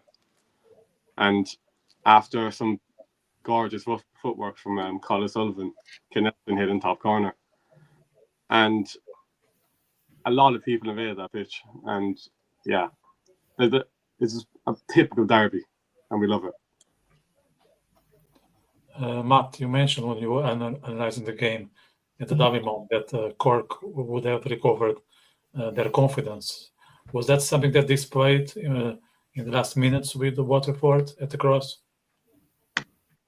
Potentially. Now, the Cork cast might be able to back me up, because I didn't watch the game, which was probably a bit stupid of me because Bow's match was earlier. But yeah, again, Colin Sullivan made a real impact. I thought, just from the brief kind of highlights I might have seen on LOI TV and stuff like that. But I thought overall, look, it was a very good response. as I say, the confidence built up from the good, albeit not enough performance of Bowes, especially coming in with like no striker, basically signing a lad on the same day of the match, or like at least announcing it. Look at yes, in the short term right now it's a fantastic win for Cork. And definitely get them a heap of confidence, but I'd be worried. I'd be very worried. Again, like the fact that they're relying on Daniels to I think that's his name, to basically carry them, Daniels and O'Sullivan. I'd be very worried if once Daniels leaves in July, then it's like, what's going to happen then? Because Keating's out for the rest of the season, Maguire's out for the rest of the season, as far as I know, or at least until like the very end. So I'd still be quite worried for Cork in terms of relegation. How much can that at the moment very thin squad carry them? I'd still be quite worried, but I think definitely great win, obviously Munster derby victory for Cork, and look, as for Waterford, a period of transition, but look, hopefully their former manager can see the light, if you know what I mean, and come home. Yeah. Now on to you, Aaron. I'm going to do a 2-in-1 here. So first, of course, I want to know your impressions of the game, and I would like to understand how can you cope, because you are working while you are watching the game as a fan. It's one of those games that it's hard to make it compatible. Yeah, it's kind of chaos, to be honest. But this year, I suppose previous years, working would have been a lot of doing the live stream and producing the LOI TV stream as well, which isn't our job this year, or not to the extent as it was the last few years anyway. So a little bit easier to cope in that regard, but as a fan, to try and sit there and be calm and be professional when you're losing the derby isn't the easiest thing in the world. But yeah, look, 2 late goals, unbelievable. From a work point of view, great content. Like, it kept social media very happy for a couple of days. But yeah, no, brilliant to win that in the manner it was done as well. Not good for the heart, as you were saying earlier, but enjoyable. It's kind of what derby games are all about. So yeah, it's brilliant. I'm going to have to drop off, lads. So I will have to leave you. Thanks for having me. One thing I will say, actually, just to clarify something, Seanie Maguire isn't out for the season. He'll be back relatively soon. And yeah, City are massive and all that jazz. Munster is green, all that crack. Thanks very much. The only thing blue about Munster is Cork City's training gear. So nice one for having me on, and I will talk to you later on. Thanks, lads. Thanks, Aaron. All right, thanks very much, Aaron. Take care. What a legend. So we're gonna move to the other hidden Cork City fan here. Look, I need to get rid of that time very lively.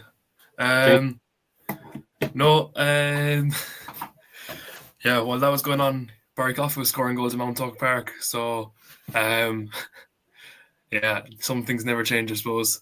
So, it took some effort by Cork City. Like, I didn't even see it, I just saw it on live score. And I saw the highlights after, and like a half full Turner's cross was absolutely mental, like, fair play to them. No, I didn't even know what to say about the game, to be honest now. Kerry losing is one thing, but when Cork City win, it just makes it worse. So you can all take that as a win in yourselves, I suppose. But I think Waterford just really need to find some improvement, because they have some tough games now coming up. Like, there's no easy games in the league, except I think if Cork can get a win against Sligo again, they'll be flying. Like, they're only 10 points off the number 1 spot, I think. So it's a very tight what is this? It's a very tight division, to be fair. The first division's a lot bigger of a gap. Like, Kerry FC, they're only 6 points off playoffs, but they're way away from first. Like, Dundalk have just taken off, and even Brain Cover in a league of their own as well. So I think I heard Aaron speak of separating divisions into leagues of their own, kind of thing, like 3 different sections, and I get that. But I think for Cork City, they can really drive on, and same with Waterford. Like, Waterford have some capabilities, really, that we've seen over the last few years from first division. Like, they struggled to get out for a while. And then a Conor Parsons wonder strike sunk Cork City back to the first division. So they're well capable, both teams, but hopefully Cork City we see next year.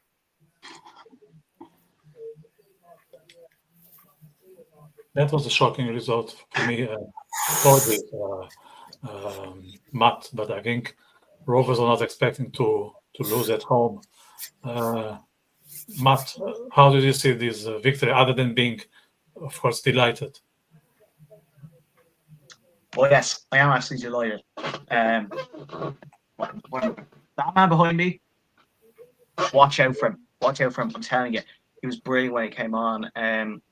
Look at to get your first professional goal in a Dublin derby, absolutely fantastic. He was a forced sub as well. Conor Parsons came off with an injury. I've just seen, I think he might be out this Friday against Pats, which is a huge blow for us. But I thought we were much better improved from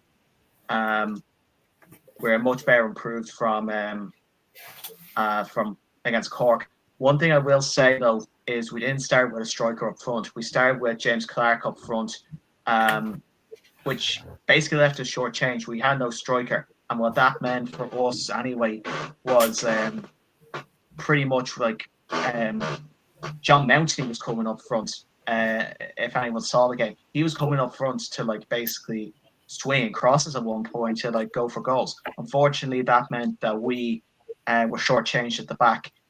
Josh Honahan and what's his name, Michael Noonan, took advantage of that and scored two very cheap goals.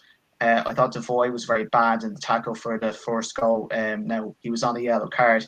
I think he just wanted to remain on the pitch, but that cost us in the first half. But the second half, look, we were much better. Rovers were very lackadaisical, I thought.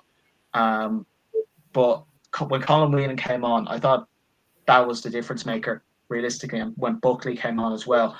And the reason being, we had a striker, which meant that Mountney was no longer needed up front. He could sit back, defend, and it worked. And I wasn't at the game, but what I heard, the atmosphere, like in the away end, was brilliant. Look, I'm obviously very happy. I'm happy for Tierney. I'm happy for Brennan in particular. You know, again, his first professional goal coming in a derby. Look, I'm delighted for the kid, and look, I thought he's been brilliant when he's come on. Against Derry, he was very good, I thought. Against Rovers, he was brilliant. And definitely, if we put the performance, I know we're not on to the previews yet, but if we put this performance in as Pats, we might be able to actually take something out of the game. But that was one of the best Bowls performances that I've seen in a long time. Unfortunately, we just parted like the Red Sea in the last 15 minutes of that first half. But apart from that, look, that was one of the best displays by Bowls I've seen, especially that last 20 minutes. It was a fantastic display. I think having Bucko on the pitch was fantastic in terms of leadership.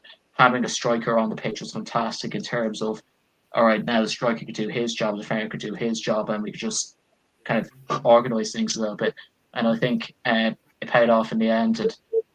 And it's always nice to get one over the scum. It's nicer even to get two over them. So yeah, it's buzzing. And Dublin is brown black.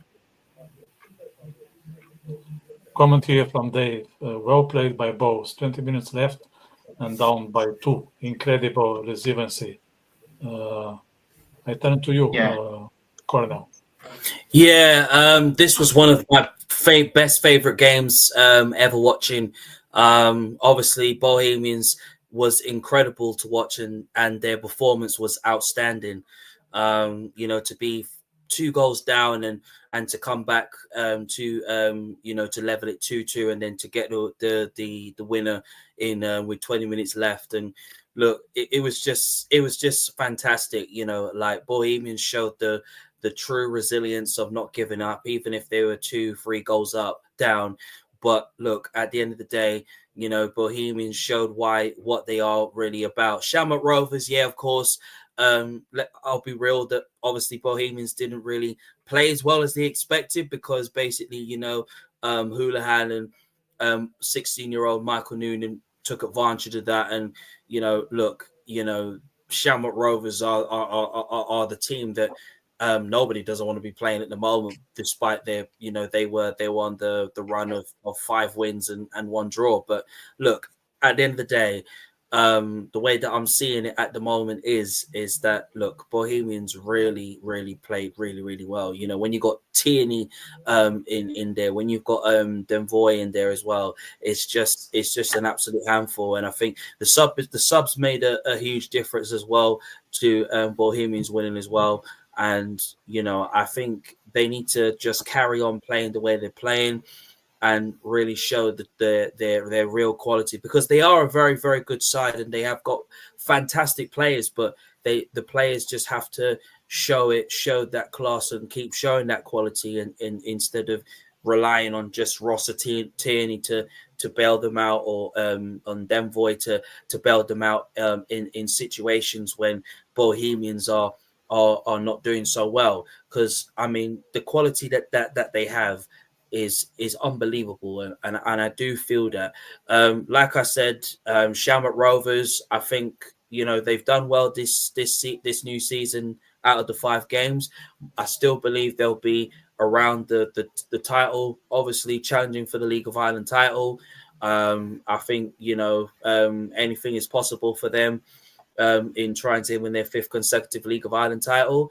But honestly, look, Bohemians, I think, are the most talked about, are the talked about team that everybody is talking about. So, I'm very, very pleased for Bohemians, and they really deserve to really crack on with their season. Dylan, I can see that you are eager to comment this game. You even put your glasses, so maybe there's something wise to tell about it. I watched the first half of the game. I think, give me 1 second. I think, 2 brilliant solo goals from 16-year-old, one from 16-year-old Michael Noonan. Slotted perfectly into the bottom corner. It was gorgeous. And Josh Honan, player. Rovers were brilliant in the first half, but in the second half they fell apart, and Brennan broke Rovers' hearts in the Dublin derby. Really. Anything from your end, Luke? Yeah, again, I was only just following it on my phone. It was on before the Kerry City game, so it was just mad to actually see. We were just waiting in the press box, just waiting around, just chatting around about the League of Ireland in general, and someone just says, "Oh, Bohemians are after going ahead." We couldn't believe it. So, it's a great thing to have happened, and that Rovers have lost twice to them now. I don't think Rovers lost once, I think, in between the 2 Bohs games. That was just the Sligo Rovers. But besides that, they were definitely on a march towards the top of the table. So Bohemians, like I said to you last week, that teams are well capable of performing in derbies. I think we've just seen that there. So I think Bohs will definitely be happy with this result, and it might be enough to just spur them on for the rest of the season, or for the next few weeks maybe. Question here from Conor Barry. Is Howey gone? Yes, he is. He's a very busy man, as we know. Unfortunately. Social media, it's not a little job. So what we have after here, we have a nil, I think, a nil between Drogheda and St. Patrick's. It's interesting because Shelbourne didn't manage to get the 3 points, St. Patrick's neither. Rovers, they were the exception, which maybe that's an indicator for the rest of the season. Cornell. Yeah, I think this was a game that had a draw written all over it. Obviously, St. Pat's wanted to go on and win this game. Drogheda obviously wanted, to really stand their ground and show the underdog team that they are. But I think a draw was basically the right result for both teams, because obviously St. Pat's are still struggling without Aidan McKenna, despite that Mason Mealy has the chance to step up. Drogheda, a team that is that is top of the table and has everybody talking. Can they go on and challenge and and shock the whole world of the League of Ireland and League of Ireland fans and go on and win it. Look, I think at the end of the day, we all know that obviously the likes of St. Pat's and Shelburne and Shamrock Rovers are favourites for the title, but I think we can't be underestimating underdog teams like Drogheda, who've been there and done it. They've shown why they are the underdogs. They've shown how fantastic they can be, bringing youth out of the youth academy. You can clearly see how well Keith Doherty has done, to really manage this team and to really make the players in the Drogheda United team believe that they can be a success and they can be a huge team that can really underdog team that can really make something special and really stand up to big and small teams. But this result, obviously, I think was the right choice. And I think, look, Drogheda, they're going into the top of the table, as potential possible challengers / winners, with the games that they've got coming up very, very soon, with the likes of Galway, Sligo, Cork, Shamrock and Derry. But again, I think this game was a game for the taking. I think maybe St. Pat's will probably feel that maybe they should have won this game and they should have, beaten Drogheda United. But I think, look, a draw was the very valuable result for both teams. Dylan, any thoughts on that particular game?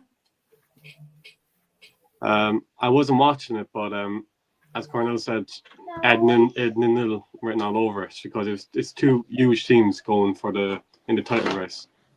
But I have nothing really on the game. Yeah.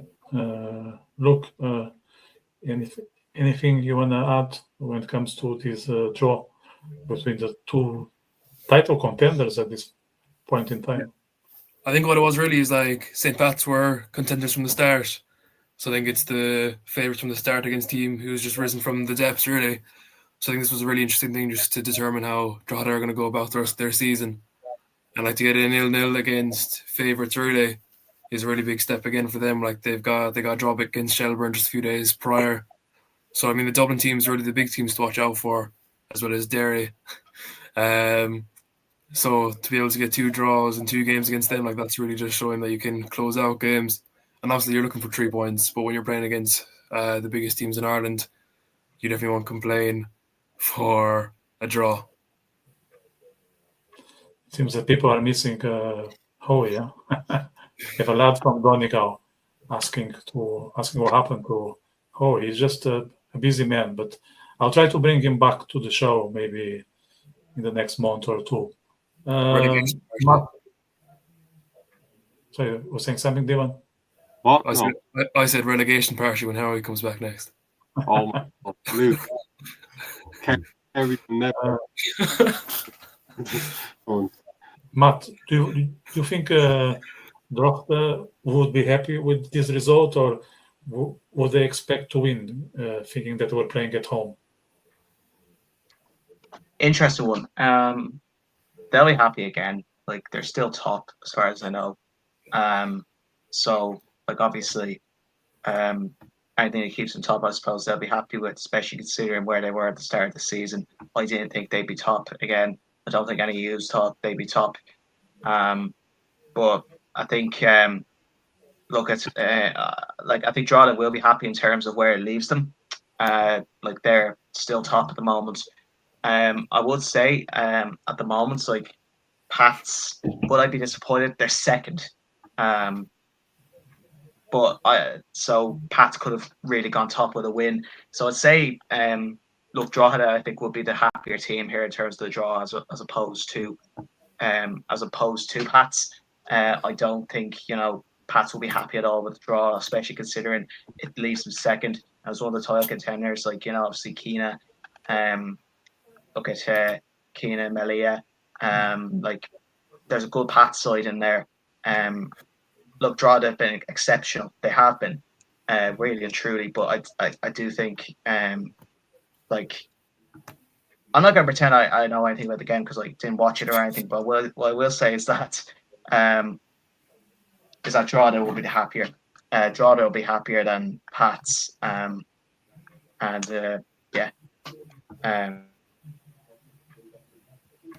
draw here. Shelbourne 2, Galway 2. If I would be a Shelbourne fan, I would expect more from the team, especially that Galway just have lost at home with Derry. Would you would have the same perspective if you would be a Shells fan? Look, like Shells scored in the very first minute of that game, and eventually they went up 2-1. So I think they would have been comfortable enough if they just held out for 2-1. But I think they scored 86th, 87th minute then. So for that to have happened then must have been really just kicking the teeth really for them. But yeah, if I was a Shells fan, I'd be very disappointed. But like Galway are a really strong team, and like I said, they play dirty football. Like they don't get involved in too high scoring contests except for that 9-1 against Kerry. But I think just in general, Galway have really strong potential, and like you're looking at how quickly seasons can change. Like with teams who are newly promoted, like first division teams like Waterford and Cork City, like they'd be looking for just scraps draws, but like Galway are just like cruising along and they're comfortably getting draws against the likes of Shelbourne. So as a Galway fan, I'd be really happy to get an away win against Shelbourne, but for Shelbourne to score in the first minute and concede in the 87th minute, I'd be a bit disappointed about that. a comment here from Finarps FC. Galway playing Horgan Bow. Divan, do you want to pick this comment?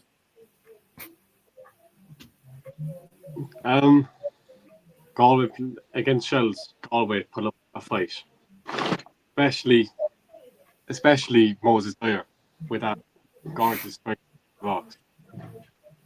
But as Luke said, Shelbourne should be very disappointed to concede in the first minute and then concede the 80s. I mean, Matt, how far can Galway finish this season? How far, or how much in the top? I think in terms of Galway perspective, again, they're really happy with that draw. Again, I didn't watch the game, so I can't tell you kind of one way or another. I know I have done my homework, lads, but I think Shells will be very disappointed again in terms of the fact that they're scoring like within the first 2 minutes or whatever, and they're coming away with a draw. And again, this is a game which they dominated on the stat sheet. Like I think they had like 70% possession or something. They're more of the shots. Again, most of them actually off target, which, like from a Shells point of view, you'd be worried. For Galway, though, to come out with a draw, obviously they'd be happier with that, considering they were dominated by Shells throughout the game. Just looking at the stat sheet and stuff like that. So, but I think this Galway side does have potential. It really does. I think, it does really have a good potential about them. But Galway would be happy with this right now, and I think survival is the bare minimum, and definitely they can challenge for Europe. In my eyes. Cornell, anything from your end? Yes, a brilliant game all around. Galway United, a team that who was unbeaten throughout the whole of this new season, has really shown the quality, and they're picking off where they left off from last season. A team that basically missed out European football last season now is really capitalizing on that European place, and they are the reason why they are the team that no one doesn't want to be playing. Galway United, Moses Dyer has been in wicked form this season. 5 goals this season in 10 appearances for Galway United. Absolutely on fire right now, leveled with the likes of Owen Eldon and Aidan Kinner as well, with 5 goals. But at the end of the day, I think it just shows that Galway United are the best fantastic team going right now. As for Shelbourne, I think this is 2 points drop for Shelbourne, and I think they'll be very disappointed that they are they didn't go on and find a way to go on and win the game. I mean, yes, probably they might feel that a point is the valuable point, but again, I think this is an opportunity that they missed out on, and I think they'll be regretting that. But we can't underestimate how fantastic Galway United have been this season, and why they are not the team that no one can't be playing this season, and why they are showing the big teams and small teams that they can really match them. They are the team that really excites a lot of League of Ireland fans, and they've shown that it's not about being a small or a big team. It's about the togetherness. It's about the resilience. It's about the winning mentality that the manager that Caulfield has. It's about the sustainability. It's about playing your best players, and that's what Galway United is about, and why they are the reason that they are the team that will finish in the European places from now to the end of the new season.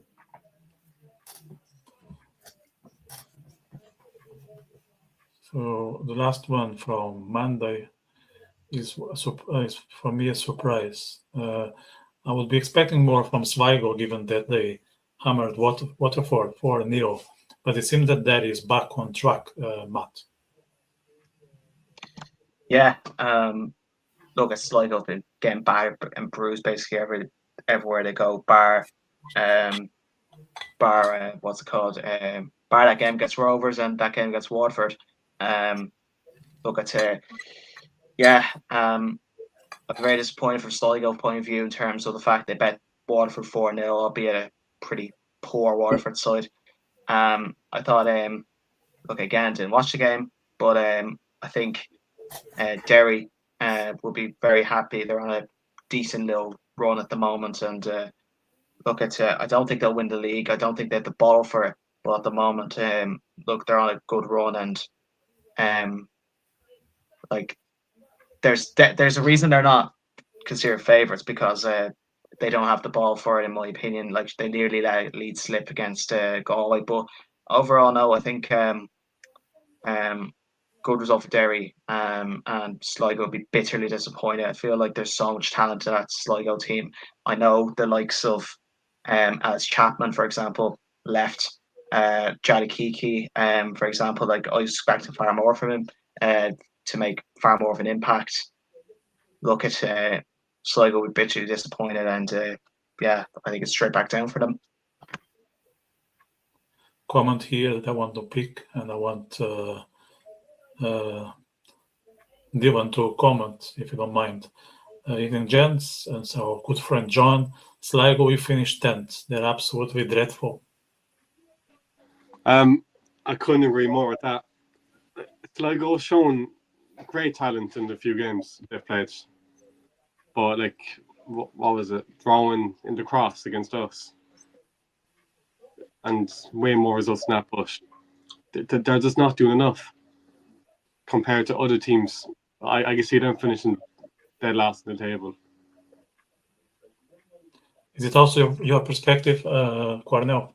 My thoughts of Sligo Rovers, I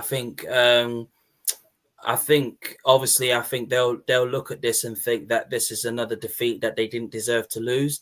Sligo Rovers haven't been at their best this season, and why the reason they are where they are in the table in 10th, and obviously could be fighting for their place to really stay up. I mean, yes, since losing the likes of Ellis Chapman, who's now gone on to Shelburne, who's been playing absolutely well and adapted very well to the League of Ireland, we haven't really seen the very best of Sligo Rovers, and why the reason they are where they are in the table. It's not the very best position that they want to be in, but at the end of the day, I think you have to understand that John Russell is under serious pressure, and Sligo Rovers are under serious pressure. As for Derry City, Gavin White, are we going to see that and obviously accept that Gavin White is coming in to be the best player of the League of Ireland? I think so. I think, you know, we're seeing the very best of him. Yeah, at the start of the season, he did fail to get going, and we questioned Gavin White. You know, really, you know, coming from England to come into the League of Ireland is very, very difficult. But I think it's about giving experienced certain players time to really adapt to the League of Ireland and also find ways to really go about their game. But again, I think 3-0 win against Saloga Rovers for Derry City, I think, was a fantastic result. They played really well. They played some brilliant attacking football.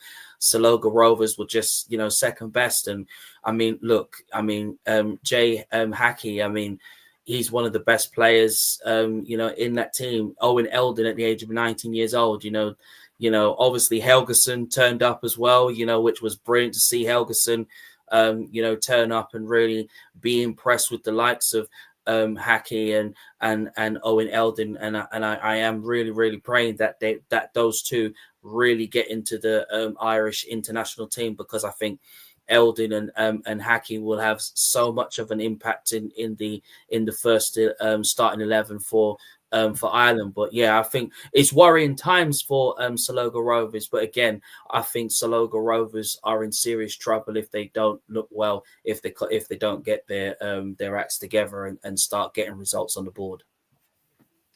Finally, Luke, are you ready to travel all the way to Sligo next year? But it seems Sligo will be relegated. Unless KFC get promoted. No. I'd say I wouldn't mind the trip, to be honest, but I'd say Sligo will come down. Like Cork City only have 5 losses compared to Waterford, and Sligo having 8. So I think Cork City might be safe enough for the time being. Waterford, they're playing. Are they playing Derry next? I think Derry could have another easy game on their hands that can get them a few points. And then they're playing Cork City soon enough. And Cork are well able to play big teams like Bows. 2 years ago, I remember, in Turner's Cross. That was a good game to watch, actually, I think. But yeah, Sligo Rovers, rough time. And I think if they came down, it wouldn't just be straight back up like we saw with Cork City and Dundalk. Like, they might struggle a bit, because if Cove don't go up, like, they're a really strong team, like a Cork City B team kind of thing. And you've Wexford as well. Bray, like, there's way too many strong teams to just have one guaranteed going up. But for Sligo, I think it was Cornell just said there that they need to improve quickly, and that's true. So we'll see how they can go about it. But Waterford really need to just stay at least 9th, and then they need to just push on towards the end of the season. And the next 2 times they face Cork, they need to get results out of it. And yeah. Right, let's briefly touch on the first division. I know you're a bit behind the schedule. Luke, I think that's your favorite topic, so I'll keep the ball with you. What do you want me to talk about, just generally, or just in general, like a couple of sentences? Not much in detail, because they needed nearly 2 hours here. Yeah. So like Treaty are doing strong enough. They had a good result against Dundalk the last day. Yo-Yo Maddie with a late equaliser. Wexford then went on to beat Treaty comfortably as well. So Wexford are really strong, as we saw them in the cup last year for Dundalk. Just give them the trophy already now and just let the other 9 teams battle it out, really. But like how we mentioned earlier, how divisions split into 3. I think Dundalk, Bray, Cove, and maybe even Wexford are their own league, and then you've Finn Harps, Treaty, UCD is kind of fighting for playoffs, and then for now it's Longford, Athlone, and Kerry at the bottom. But it's such a close division that Kerry FC are just 2 points off Athlone. So Athlone are playing Longford, who are the 2 teams ahead of Kerry. So if Kerry can win, then they're guaranteed to move up the table. And if Longford and Athlone draw, suddenly Kerry are into 8th. And then you're looking at just 2 points off 6th, and then 3 points off 5th. So if Kerry can turn around, they can turn around very quickly. Same with Athlone, Longford, UCD, and Treaty are well within the playoffs. I think 1 to 3 is really strong. Bray and Cove there, so that's their season. They're going really strong. They just have to keep going and hope for now no injuries. So you're looking at Finn Harps then, who are performing as well as you'd expect, really. Like, they got an unreal draw against Dundalk, in fairness, but they beat us comfortably. They got a draw against Wexford, which was a great result. And then they drew to Longford as well, which wasn't really what they'd be looking for. What team haven't I covered now? Longford and Athlone play each other tomorrow in the Midlands Derby. No, sorry, I've got that wrong. Longford are playing Dundalk, actually. So that's an easy enough win for Dundalk, I'd say. And then for Athlone then, just trying to get the fixture up here, they're playing Treaty, sorry.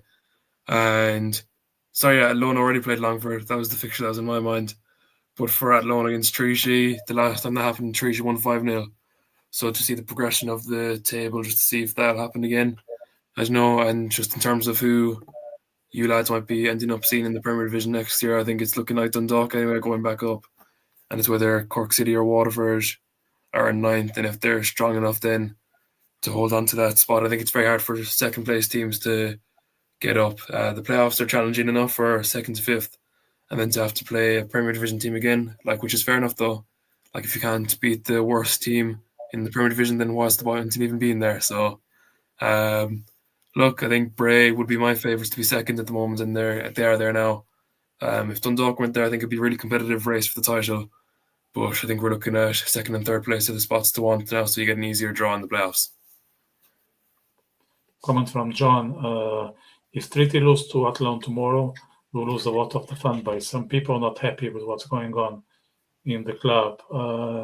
Dion, would you mind comment this remark from John?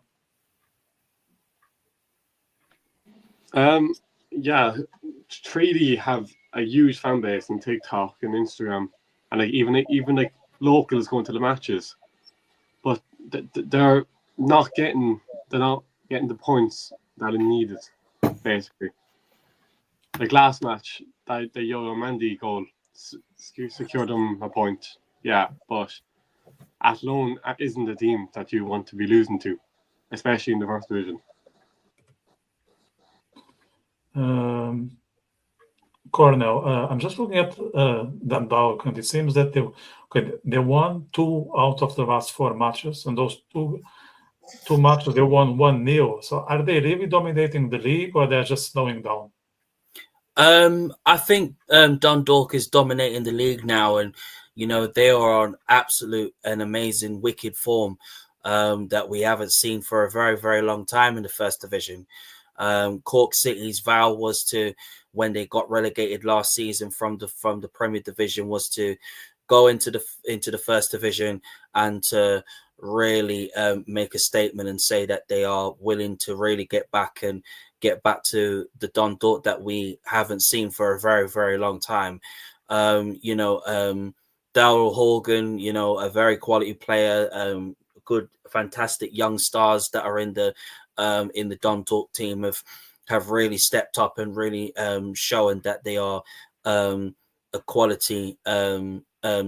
And look, at the end of the day, I think Dundalk, are the team that no one doesn't want to be playing this season, and I think they are a huge underdog team that are really showing that they are a team that can really achieve greatness this season. And I think they can, if they can carry on that type of performance and carry on playing the way they're playing, I think it's going to be questionable. Can Dundalk stay unbeaten? Can they carry on that form? I believe they can, and I think they've got the team, they've got the quality, they've got the class, they've got the manager, to like Kieran, to get behind them and to really motivate the young players and the young talents that are coming through.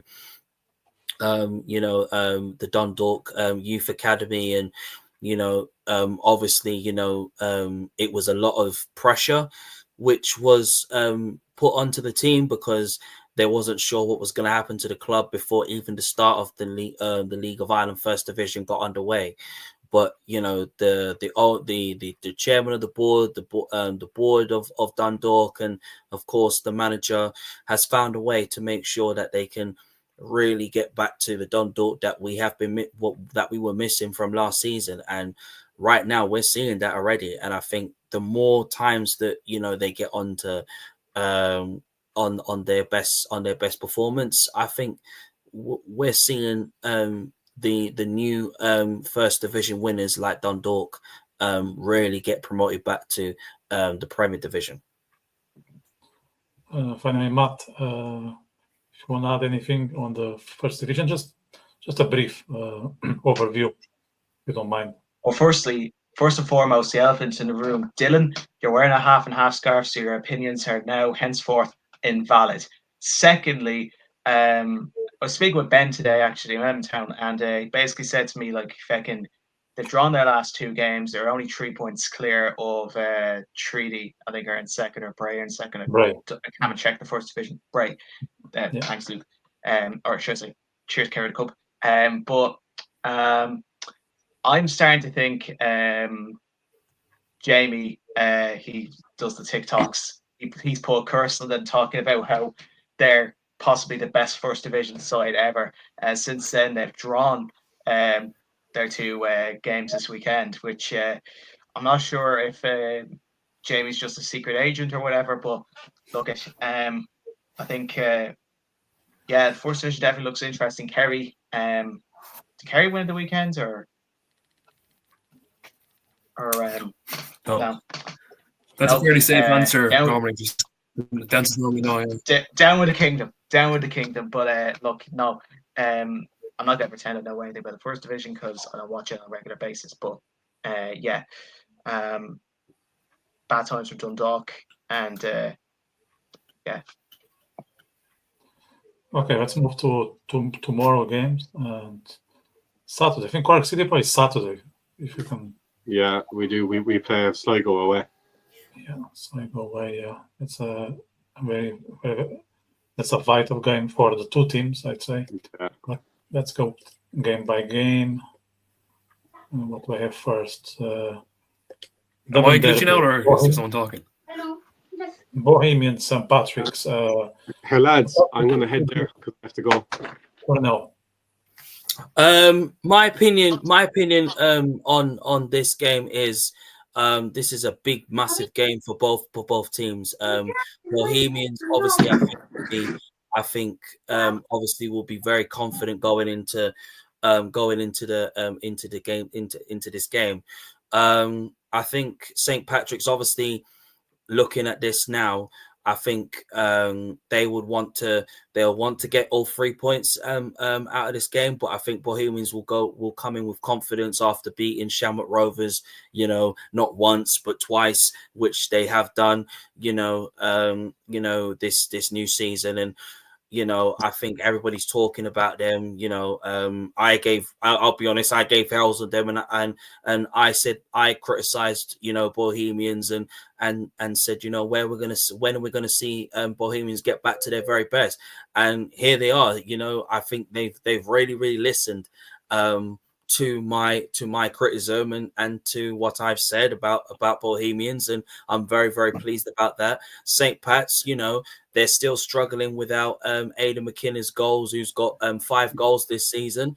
Mason Melia is having most of the pressure piled on him because I have said that I wanted to see Mason Melia really show his quality and really show his class, and this is the game that he has to show his quality and his class and score the goals and get and be the young star that that everybody's going to be talking about in the League of Ireland, and get St. Pat's fans to really believe in him, believe in Mason Melia, because Mason Melia is still a class quality footballer.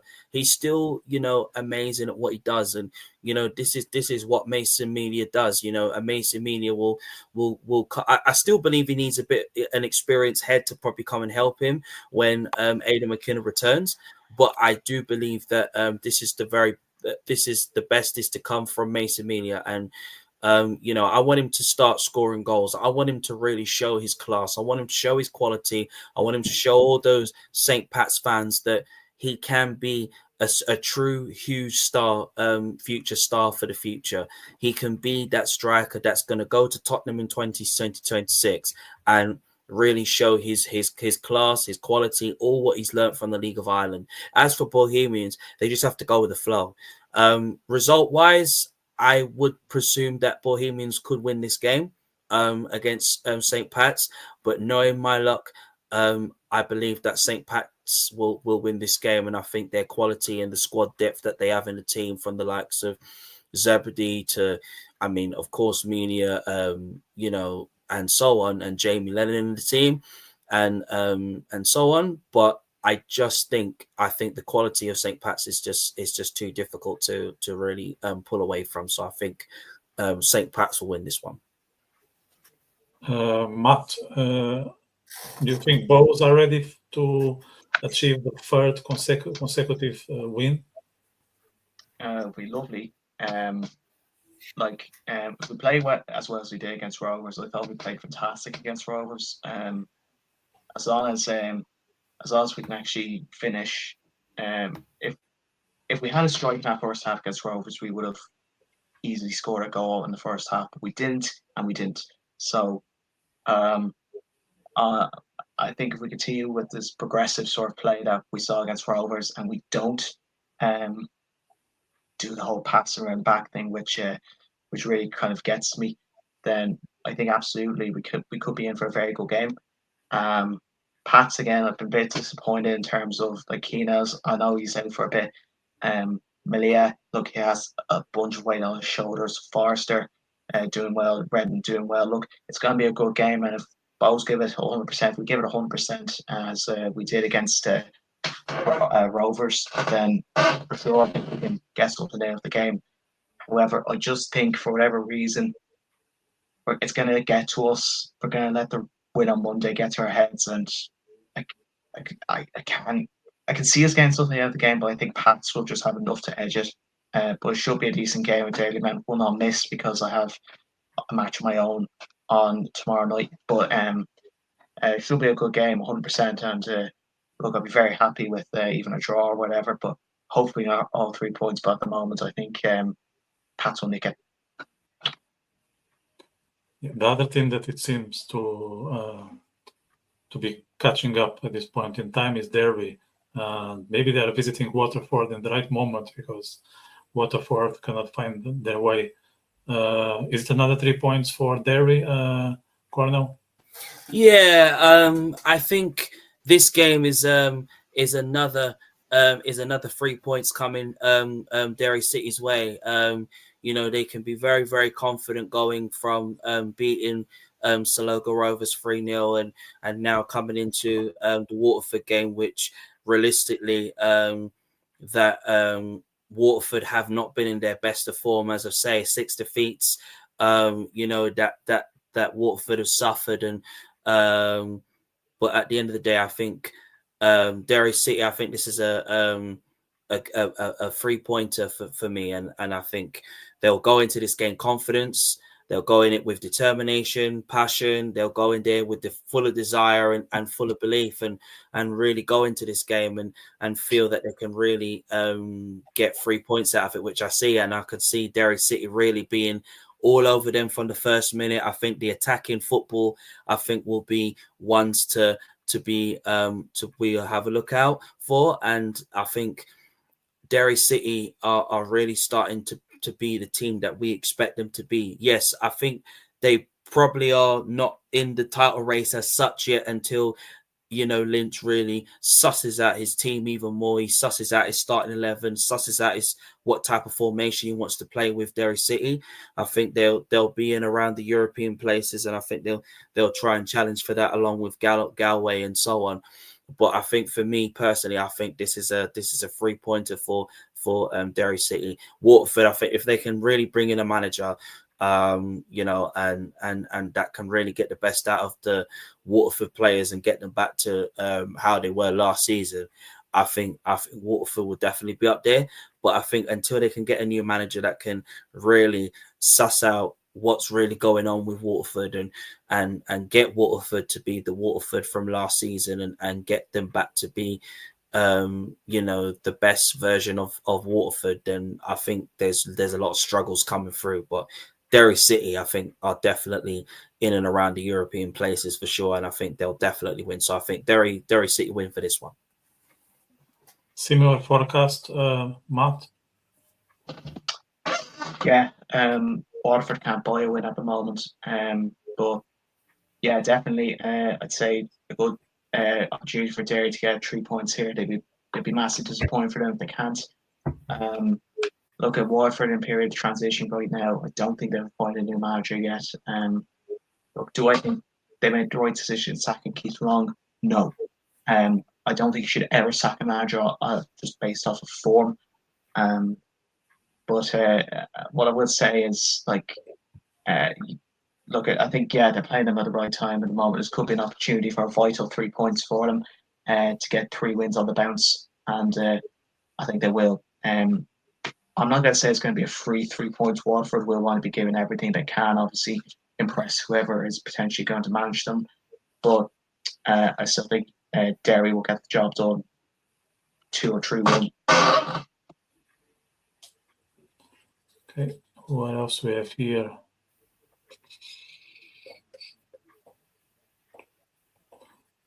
Galway, Drogheda, the two underdogs are going to meet this weekend. Any favorite, or it might end up as a draw, Corno? I think this game is calling for another Galway United to show up and show their quality. We're talking about 2 underdog teams. That one team that was undefeated throughout the whole of the new season in the League of Ireland. Another underdog team that is top of the table and having everybody talking. Are they title contender winners, or are they a team that obviously are only just up there for being up their sake? Galway United, a team that obviously I highly rate this new season. Moses Dyer, 5 goals this season. Is on red hot form. He's really adapted very well to the League of Ireland. He's made himself and his impact very, very known. And I do definitely rate him as a player. And I think to come from a different league, that he's always used to playing in the Canadian League, and then obviously to come into the League of Ireland is not easy. It's very, very hard, and it takes time. But right now we're seeing, Moses Dyer be the player that we expected him to be, and that's the reason why he's got 5 goals this season and in 10 appearances this season. And this is why he is on the wicked form that he is. Drogheda, they are going into the May season top of the table with the other games that they have coming, but this game, against Galway United could be an opportunity for for Drogheda to really find a way to go on and get 3 points. You're seeing the performances of Warren Davis, a player that I highly rate, and somebody that I feel that maybe, who could move on to go to the EFL, either League 1s or 2 up there, when the time is right. You got Markey, the creator of the team, absolutely brilliant. You got Owen Lambie, another player that is in fantastic form. Luke Danielson, one of the best goalkeepers that you ever highly rate, since, I'm not saying that their previous goalkeeper that they had last season, wasn't great. Yeah, he was great. But since Luke Danielson's just really come in right now, they've just been absolutely he's been on top. John is just asking if we see Drogheda serious title contenders. Maybe Matt, would you mind answer this question in the context of the upcoming game in goal? I just think Drogheda are having a very good moment. Look at they're top for a reason. They've done the basics right, and they've been very, very good. One thing that would worry me is Europe. I think they're going to get money from Europe and stuff like that, but I'm just wondering, will the fixture congestion kind of get to them? As for the actual, in the context of the actual game itself, look, I'll just put it to you like this. I could go top. I like that top half. I'm looking, he is down to 6th.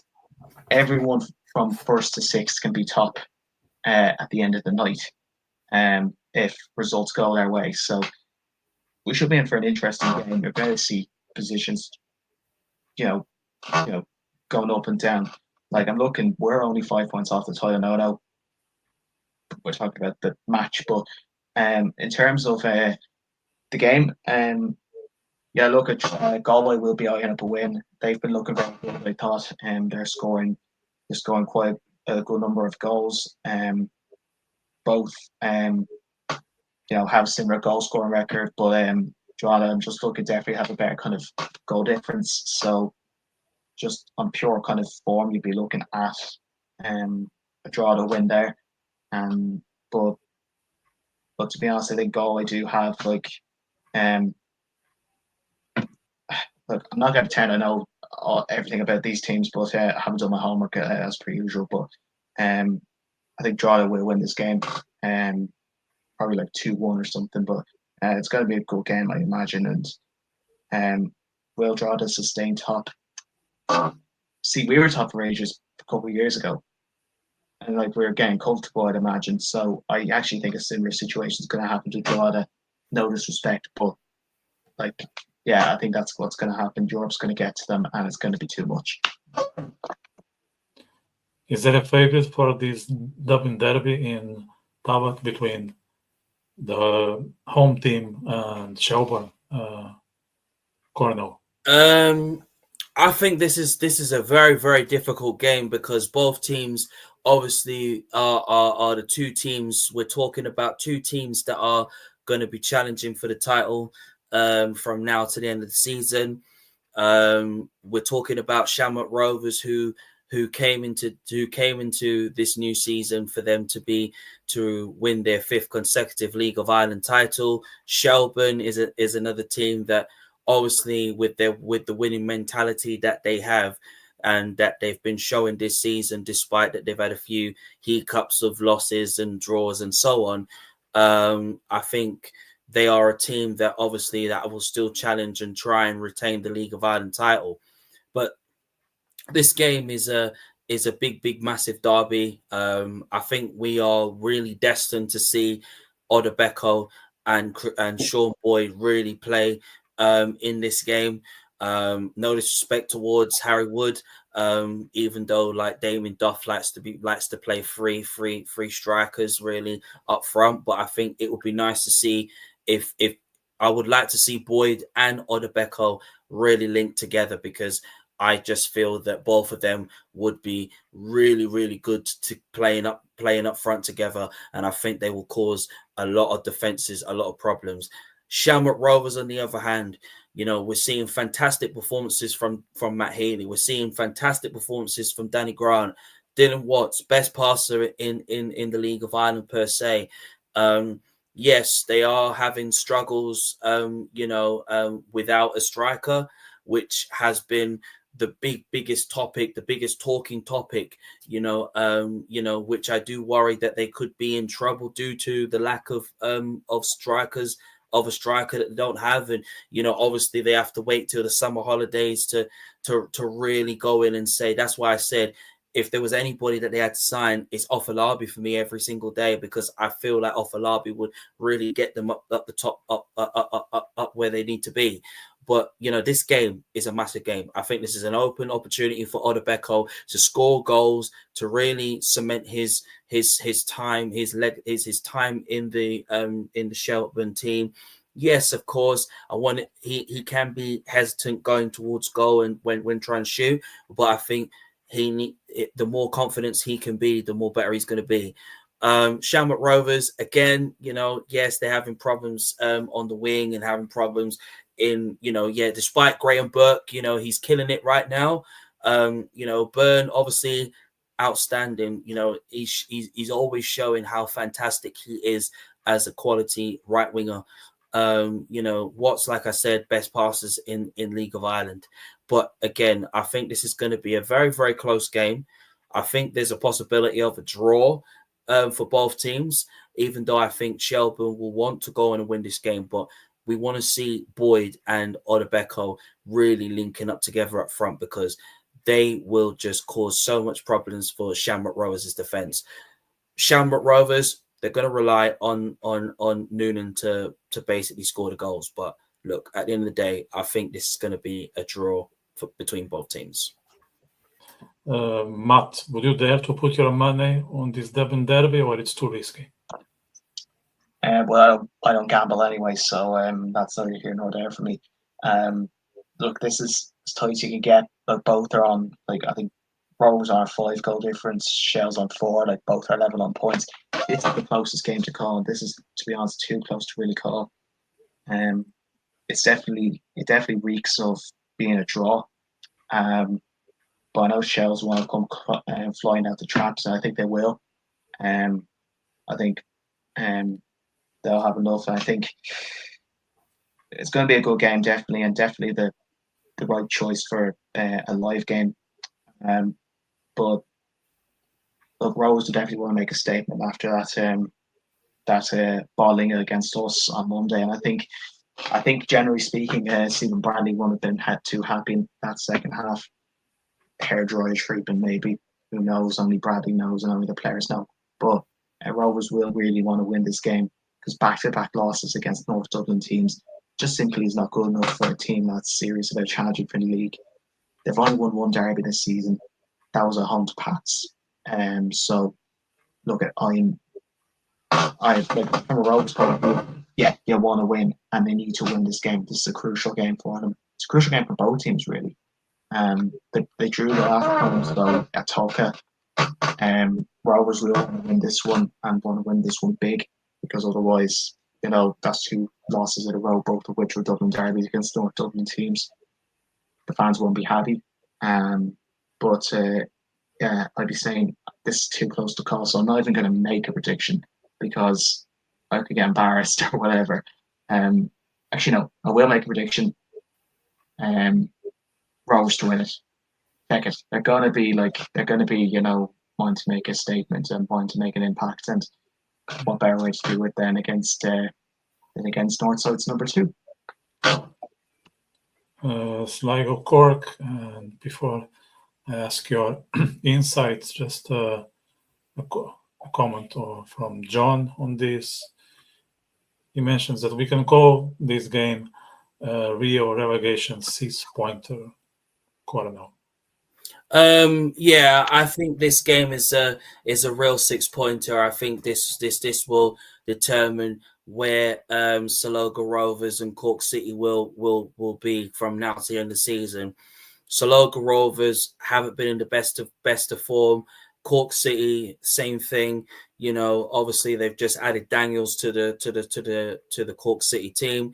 I do believe that they need a second striker, just to take the pressure off Cathy O'Sullivan, because the reliance and the pressure is on Cathy O'Sullivan to deliver, and that's the reason why he's getting the traction of other clubs, and obviously Crystal Palace looking at him and really looking at his potential of him going to play in the Premier League. Some will say that maybe it's not the best option for him, probably that he needs time, but look at what he's doing for for Cork City. Look at his his class and his quality that he's been showing this season.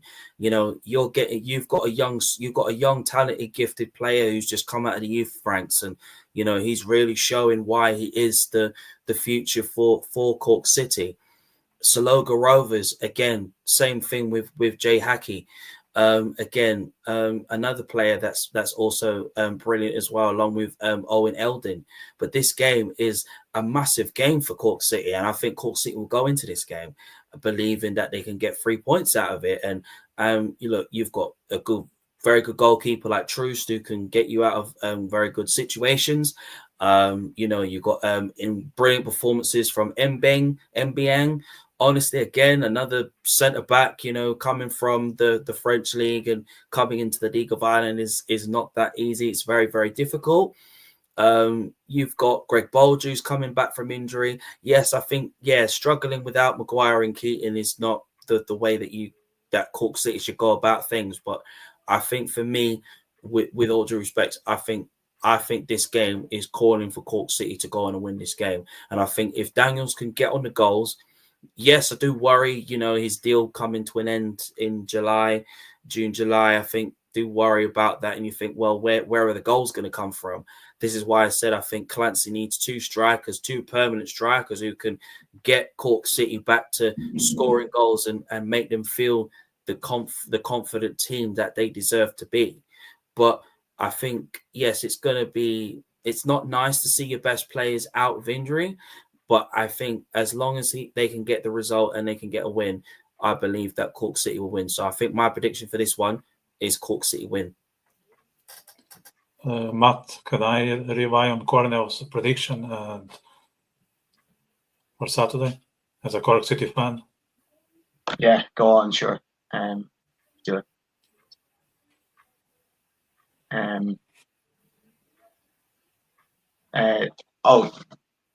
Sorry. In terms of prediction, yeah, like 6-point relegation. Cork. Okay, I was predicting them to be in and around relegation, and look, I think Sligo will be barely disappointed from Monday, especially after doing so well on Friday night. I think City as well. Cork City will be very happy with the derby win and their performance against us. Look, I think all signs for me point to a 3-1 Cork City win. Yeah, fingers crossed. Okay, it was a lengthy show, but I enjoyed it. There was a lot to go through, so I want to thank you guys for the stamina. Let me put it that way. Thank you very much. Thanks very much for pulling up with me. Again, like I'm happy to be on as always, but again, Thursdays are really tough for me because I usually have training. We might do it next week. We might do it on Monday, by the way, because I'll be traveling, but we'll discuss it on the chat box with others. So, guys, thank you very much for the insights, and just want to tell the audience to press those 3 buttons below: subscribe, like, and share. That's how you can help us on the other side. So see you next week, probably Monday or sometime early in the week. So all the best, and talk soon. Thank you very much. All the best. All the best. Good night, Barliv. Good luck. Thank you.